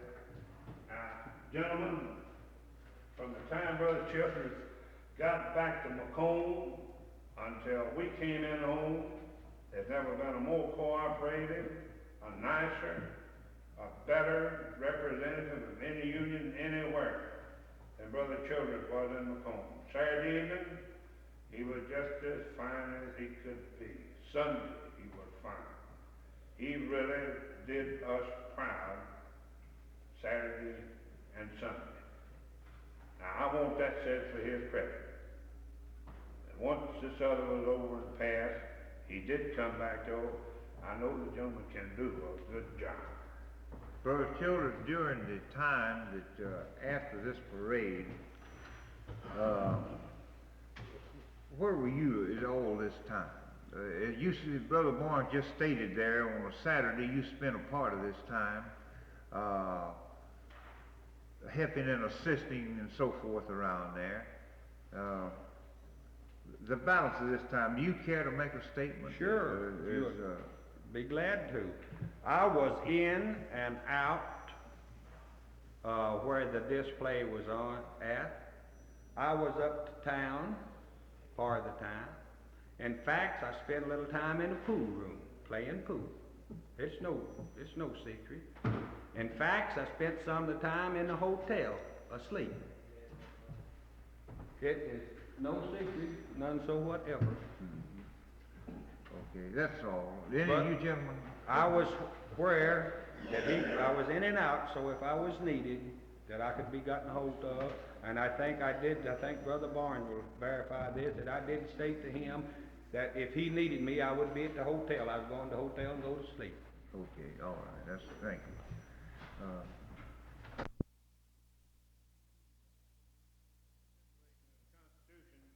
And when charges are brought, there must be evidence presented to sustain them or to show that there was ground to bring them. Now, we have mentioned there several instances, but Brother Childers was good enough to bring this whole question to a direct point as we see it. And this committee has before it at this time the whole question resolved, because Brother Childers admits that he was arrested. He was arrested for being drunk, and he paid the fine for it. And that he states, from his viewpoint, that he was not obligated to this union to conduct himself in any manner whatever, in any way, that there was no obligation existing there at all after 3:30 when the lost time payment ceased until the time to pick up and come back home.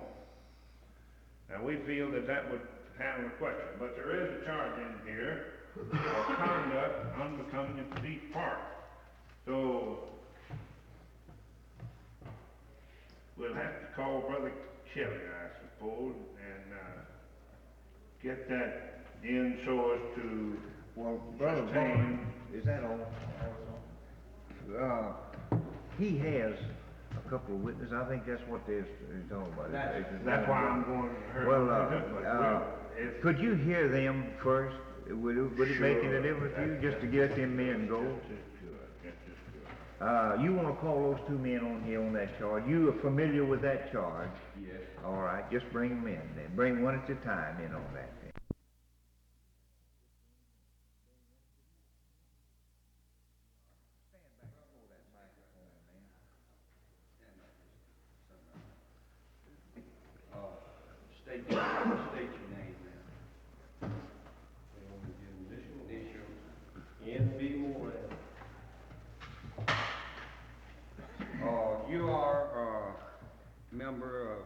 local 407 sheet metal worker. That's right. Well, Brother Moran, I understand that they've. What I want to know, getting down to, you saw me and talked with me the night of the party at the beach, I was with you practically all the time you were there. and your wife was there, That's right. and I talked with you and your wife quite a bit, several different times. Yes, you came where we was at, soon as you spotted us there. You came right where we was at. Well, did you hear any kind of profane language used from me in front of your wife? Not at all, whatsoever. In front of anybody? Not whatsoever. Not while I saw you at all times that you was with me. I never did hear him all the time you was around my wife. I know you didn't. Well, would you have called me drunk or disorderly or trying to be insult anybody? No, I just called you trying to enjoy yourself and trying to make everybody enjoy themselves there. Well, now, I understand that there was something other said. Mr. Chairman, hasn't been anything said. Now, Brother Childers, just ask the question, you see, any question that you want to ask the witness. Well, in any way, shape, form, or fashion, during the time, and I was with you, I think about as much as there was anyone else down there, did you hear any profane language used in front of your wife or anybody else's Brother wife Childers, from me? He answered that already. He said he didn't. He didn't hear any profanity. I might want to call him back. Okay, all right. You want to ask him any questions? What was your name, please? N.B. Moran. And Brother Moran, I believe he told you, you're a member of 407? That's right. When was the last time you attended a meeting of the union? Well, now, Brother Barnes, what do you want to prove on that? What does that I'm have? trying to find out why I haven't seen it. Well, he lives about 50 miles. Well, that's all right. Let him answer the question. Well, when it's necessary to be a meeting, I'm there, but it's so far that I don't attend to all of them. Have you been to one this year? Yes, sir, I have. And when was that? 14th? Well, I didn't keep the date with it. Were you there the night that we voted to have the party at the beach park? I think I was there at night. Now, you were with Brother Childress all the time that we were having the party at the beach I park? don't say I was with him at all times, but I was with him practically all the time. What time did you get to the party? I was there before they served supper. I was there early that evening. Well, what do you mean by early? I was there I was early there too. early, right after 12. You were there about 1 o'clock. That's right. And you were with Brother Childress all that time practically. No, I wasn't with him at all time. I was with him quite a bit. Was he drinking? I don't know if he was drinking or not. Would you say he was? I wouldn't say he was. Would you say that he was not drinking? I wouldn't say he was Well, not. now, Brother Barnes, now you just... I want a definite answer. Yeah, well, Mr. Chairman. I think he gave it to you there now. Now, at no time did you hear Brother Childress use any abusive or unclean language. What would you call abusive or unclean language? Well, there's all different kinds. Were you with him when his wife left to go home? Well, his wife came in where me and my wife were sitting down. He did. He was with her. They sit by. And they went and sit by Hubert Ladner and his wife. And did she leave to go home at any time when he was with you? I don't know just when she left. I You don't didn't know. hear- you I didn't didn't hear hear her when when she she left. left. I didn't hear when she left her. I didn't see her when she left. But you couldn't tell us whether Brother Childress... Not all the time he was with Now, me. I Brother know he Barnes, didn't. I believe he has done that. Okay, Brother Childers, any other question you'd like to ask him? Yes, just one question. Brother Moran, when I first run up on you down there, And I asked you where your wife is at, and you carried me around there where she was at. Yes, at the table. I was standing in the door and you saw me and you asked me, you said, Ms. Moran here? I said, yes, there she is right there sitting down there. And didn't I make the statement to Ms. Moran that my wife had gone home to change clothes and she would be back in a short while and said, tell her to not run off? Yes, my wife asked you, said, Mr. Childers, where's Miss Childers? Said she went home, changed clothes, and she wouldn't be long, she'd be right back. And she was. She came right where me and my wife was sitting down at the table. That's all I have to say. Any of y'all have any questions you want to ask? Okay. Thank you. You ready, Brother Ladner, now?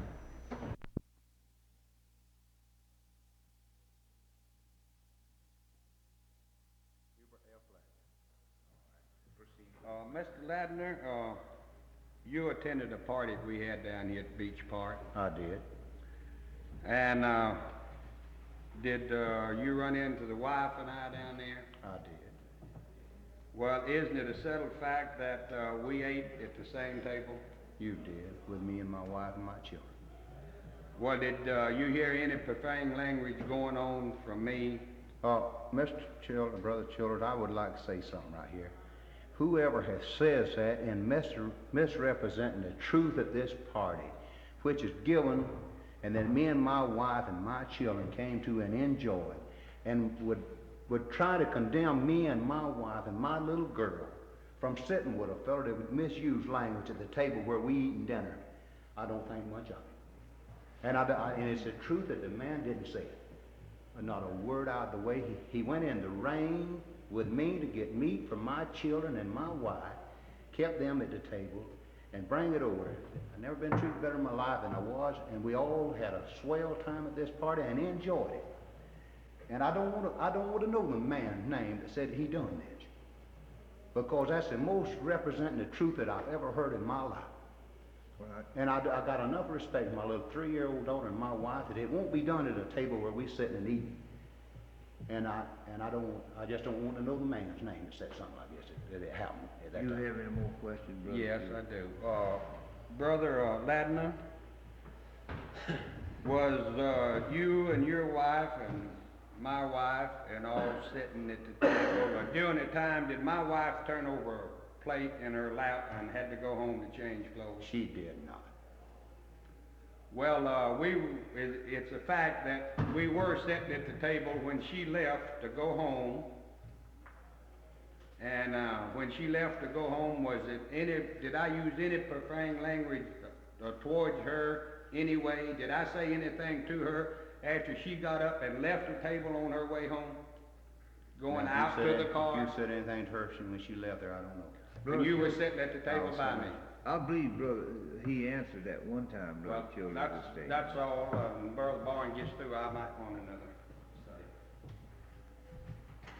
Yes, Brother Ladner, you enjoyed yourself. I sure did. Me and my wife and my children. We thought it was swell.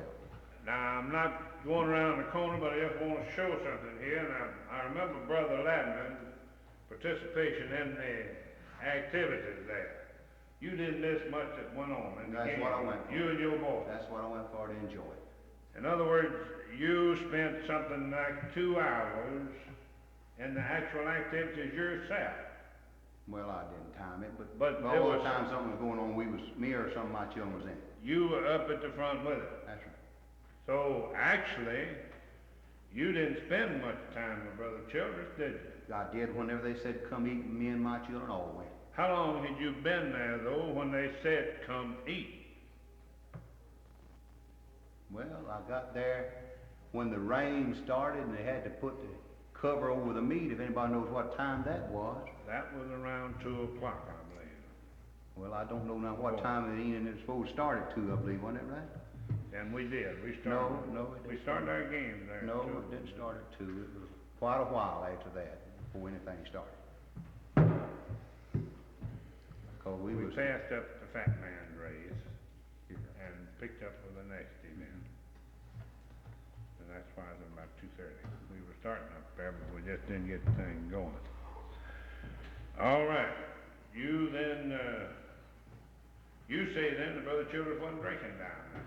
Now look, I don't know if anybody asked me if he was drinking. Was Brother Childress drinking? Now, the only way I reckon anybody could tell that was run a test on him. I'm not a man to tell whether that man was drinking or not. I'm not eligible to get over here and tell whether any of these men drinking here tonight. You're a good man, Brother Ladner. I can't tell that. And you heard no unbecoming language. No, sir, they were You not. had your wife, He and his your little wife, girl. yes, sir, his wife and my wife was on one side. and we went out he'd to get known you a good while, hadn't he? Well, I'd say 2 years. He'd been here ever since I've been here, but I didn't know him till maybe 2 years. If I would go to that table and sit down and begin cursing, one of us would get whipped, wouldn't we? You're not kidding. Same with him, Yes, was sir. he knows you, doesn't he? Yes, sir. That's all. All right.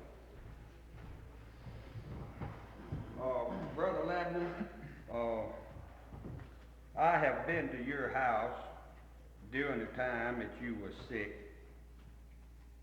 and and I could have probably have said most anything that I had wanted to say, and it wouldn't have been too much that you could have done about it due to conditions. Oh, sure. And was anybody any cleaner with their language and their manners and anything before women folks and children than I was? Well, I wouldn't say now that there was anybody there any cleaner. They're not at my table, and I didn't meet anybody that was any nicer. Thank you. That's all I have. Any of you boys have any questions you want to ask? Thank you, brother. I'm gonna walk the door.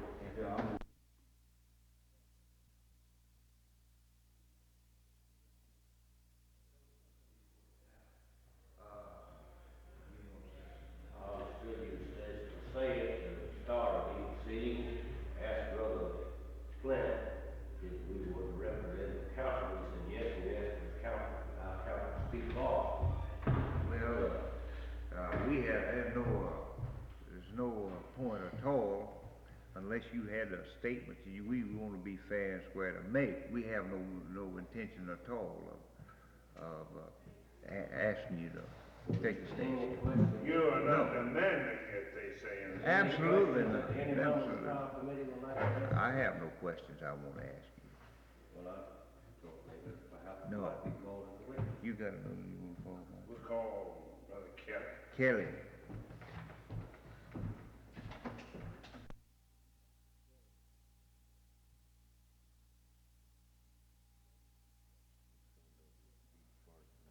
You state your name, please. Joseph E. Kelly.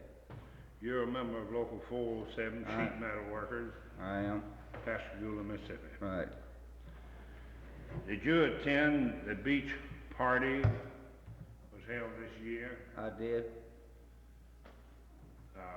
What was the date of that party? It was August 28th, wasn't it? August 28th. Your wife go with you? She did. Later in the afternoon. I believe you worked over there All day. didn't you? Now, did you see Brother Childress there that day? I did. What was his general conduct at the park that day, Brother Kelly? Brother Childress was drinking whiskey some. I couldn't say how much, but I knew he had drank a considerably bit amount of whiskey. And I would say his conduct wasn't too well publicized. Now, have you informed Brother Childress of your feeling about his conduct prior to this? I've talked with him about it, yes.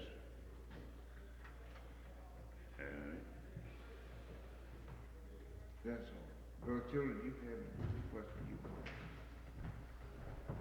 Brother Kelly, you said that I was drinking whiskey considerably. That's right, Brother Childress. Are you sure it was whiskey?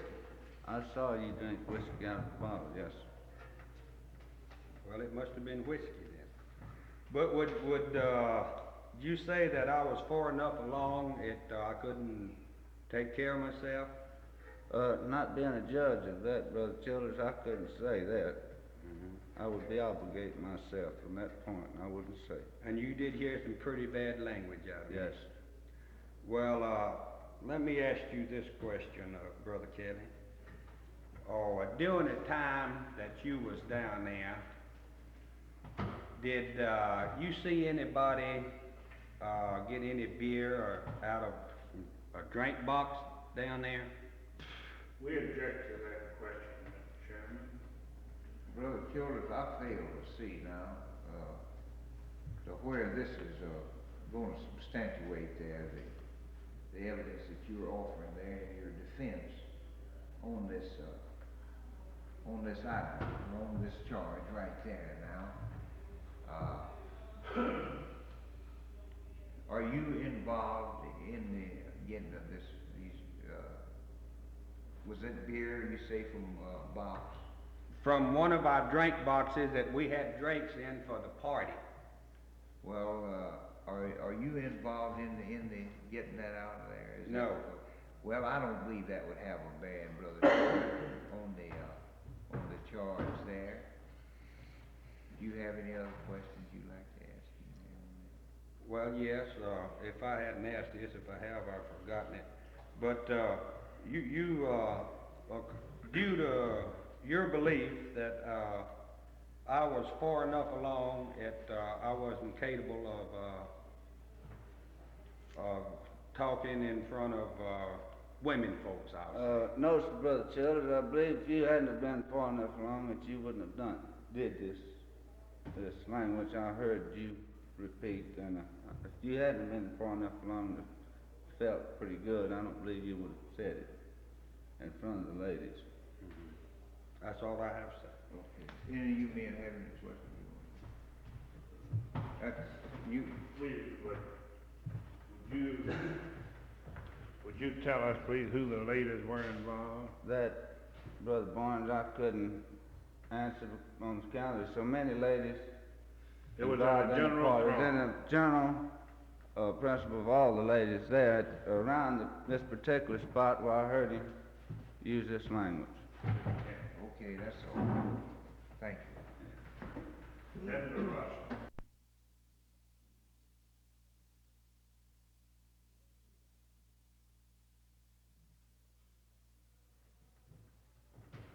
State your name, please. Denver Russell. Brother Russell, you testified previously, you're the same Denver Russell who was in earlier. Were you present at the Beach Park on the 28th of August? I was. And did you see Brother Childress over there at the park? Yes, sir. What was his condition and his conduct? Well, at one time, Brother Ford Lee come to me and said we got to do something. Said, Well, now, just to answer the question, Brother Russell. well, I'm fixing to.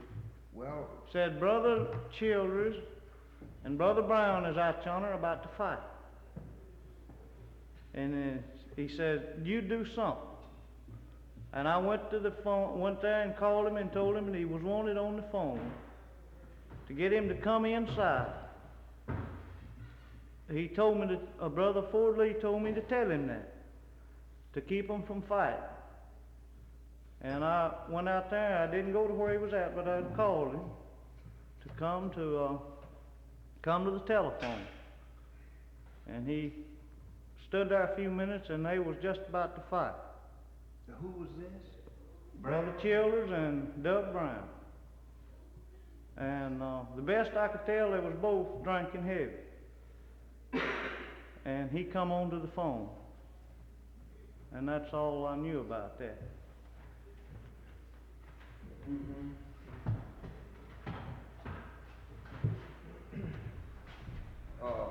Brother Russell, Brother Lee didn't tell you what the argument was about. No, sir, he sure didn't. Mr. Chairman, in order to get on down to business and get this over, I would like to state what discussion between Doug Brown and I were, if you would accept it. And I think it will save a lot of time. It won't take me but just a minute. Tracy Walker and Doug were talking. And Doug was talking pretty loud, and Mr. Moran had just walked out of here. I wished he was here, he could verify that. And I walked up to Doug and said, "Come on, Doug, and let's go." I said, "Ain't no use arguing." And he was on Tracy about the bond issue for dredging out the channel. Said it looked like if Ingalls could have forwarded that or this, that, and the other, and I think Brother John Sumlin there will verify the same thing because he heard Brother Ford Lee talking to me about it. And Doug says, "I guess you voted for it." I says, "I did." He says, "I hope you, your wife, and kids, every one, burns up tonight." And I didn't like it, and if I hadn't known him like I did know him, I guess it would have been trouble. And I did tell him that I didn't like it, and that was the whole thing that was said, and that's when Ford went and told Russell. Then afterwards, I think you told me that night, didn't you? Didn't anybody call me that you just, Ford told you to come? Well, if you didn't, Ford Lee did, but someone told me that night, and Ford did tell me, says, "Don't say no more to him." Says, "I started to hit him myself when he said that." Says, "You should have hit him." But says, "Go ahead, Doug is drinking." And the next day, I told him, I says, "Well, I'm going to see Doug about it." And the next day, I saw Doug down on Market Street and mentioned it to him. And Doug says, "Childers, I didn't say that." I said, "Doug, you did." He said, "Well, here's my hand. I want to apologize to you." Says, "I owe it to you." Says, "You ought to knock me in the head." And that was the discussion it was on that. Brother Lee told me, he said, "Call him before Doug Brown hits him." You got any more questions? We'd like to talk down to him a bit. You through with this witness? You excuse, Brother Russell. Thank you. Were you drinking in? I was drinking just as much as I had been drinking all day that I was down there, Brother Barnes. Mr. Chairman, I'd like for him to answer the question. Was he drinking whiskey? Whiskey? Yes. One drink. I don't think it's necessary to go any further on that, Mr. Chairman.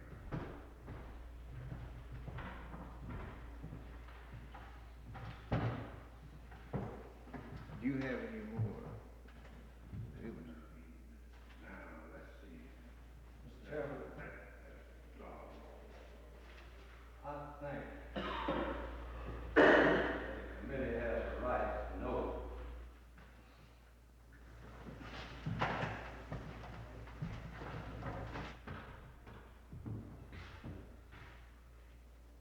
If it pleases the committee, I'd like to make this statement. I think they have a right to know why these charges were filed as of the date they were, and that the incidents at the beach park were a climax of these events that happened along in turn. We went there to argue the price that they were charging us for the use of the hall, the party committee. The total bill for that party was $657.02. We went there to argue the price that we hadn't had the cooperation that we had hoped for and would like to get a recourse on it. And the gentleman wasn't there, and neither was his wife, but his daughter was, and she said, "Well, I don't think you'll have too much luck." We left and went and talked to the mayor. And the first thing that Mr. Wiggins asked me, "Flint, was there any drinking at that party?" I said, "Well, there was a motion on the minutes that it would be a family affair, Mayor." And I would say that there wasn't for the local union. He said, "Well, I think you better go get with old man Lucas, who is the proprietor at the beach park." So Brother Smith and I and my wife went back down there about 6 o'clock and met with Mr. Lucas, intending still to argue price with him. He said that we had done them irreparable damage in that quite a number of their good customers had been there that night and had made a special trip back down there, stating that they had never seen any such a conglomeration and carrying on, and especially by Mr. Childers, and that he knew him personally and that we had already ruined him, so he wouldn't lay himself liable to personal suit by naming him in a letter. And his wife didn't know him, She said the man had on a large white hat. As a result of that, and of those actions and the people testifying here that have and many more that could be called, I don't think it necessary, I don't believe Brother Childers does, the charges were filed. The understanding that we would have an unbiased committee, and I believe we have. I think we've got a good cross-section of our membership presented here that will be fair about it. They're honest men that believe that we owe common decency one to the other. We rest our case. I'd like to ask you one question, Brother Frank. This fellow, I don't even know his name, is the manager down there at the beach park. Did you make the Lucas? Did you make the statement that he knew Brother Childers personally? Yes, and if the committee will permit, I'll retell that statement as a witness here that heard it. Well, it won't be necessary. I just, for my own benefit, I just wanted to ask. Do any of you have any questions you'd like to ask? I don't have any questions. Brother Chairman, I have got one mistake that I made a while ago that I want to correct, please. You have a statement you want to make? Want to correct. What did I done make? What do you wish to say? I said that I had had a drink of whiskey. I hadn't. It was a bottle of beer. Now, I've been clear with this all the way through, and I want to stay that way. It wasn't Mr. Chairman, we'd like to call attention to the committee that all the witnesses we put on were under oath. Mr. Childers has not and has not been under oath tonight. Automatically under oath. No, there is no automatic. Wait a minute. Do you have any other witnesses you wish to present here? Yes, I should. Pertaining to this charge right here? Well, we ready to hear it. You finish. All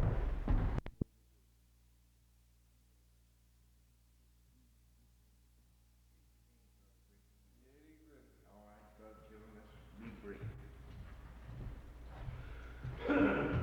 Brother Griffin, I'm not going to ask you any questions. I'm just going to ask you to repeat to the jury what Brother down at the beach park repeated to you and I 2 different times. Well, after all this disturbance came up, I went down to the beach park to just see what all did happen. I wasn't down there all day, just part of the time. Late that afternoon, went down, ate supper. So after this came up, I went down there, and Brother Childers was with me, and we talked to that man. I wanted to find out just exactly what had taken place. And of course now I know you've got in this thing about slang words and all this, that, and the other. I believe in it. But I asked that man strictly, did he hear him say anything to that effect? And he told me he did not. But said he had been probably drinking. Said he didn't say he wasn't drinking. But far as the language, he said, now personally, he didn't hear him. After he was speaking for himself.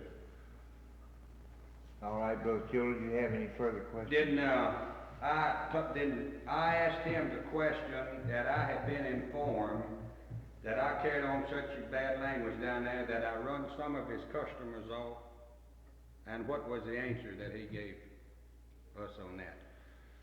Well, you asked him that question, and what he said, you didn't, so I guess he must have. Well, didn't he say the one reason why that he could point me out rather and the rest of them that I had on a white hat? That's right. And didn't I ask him this question, was I in a worse shape than some of the rest of them was down there, and what was the question he gave me? You asked him that, and the words he said, that the reason he knew you was because you had that big hat on, but he said as far as the drinking, that you wasn't the only one. Well, now look, now let's confine it just to the... Well, will you tell the jury what the statement that his wife made. Just a moment, please.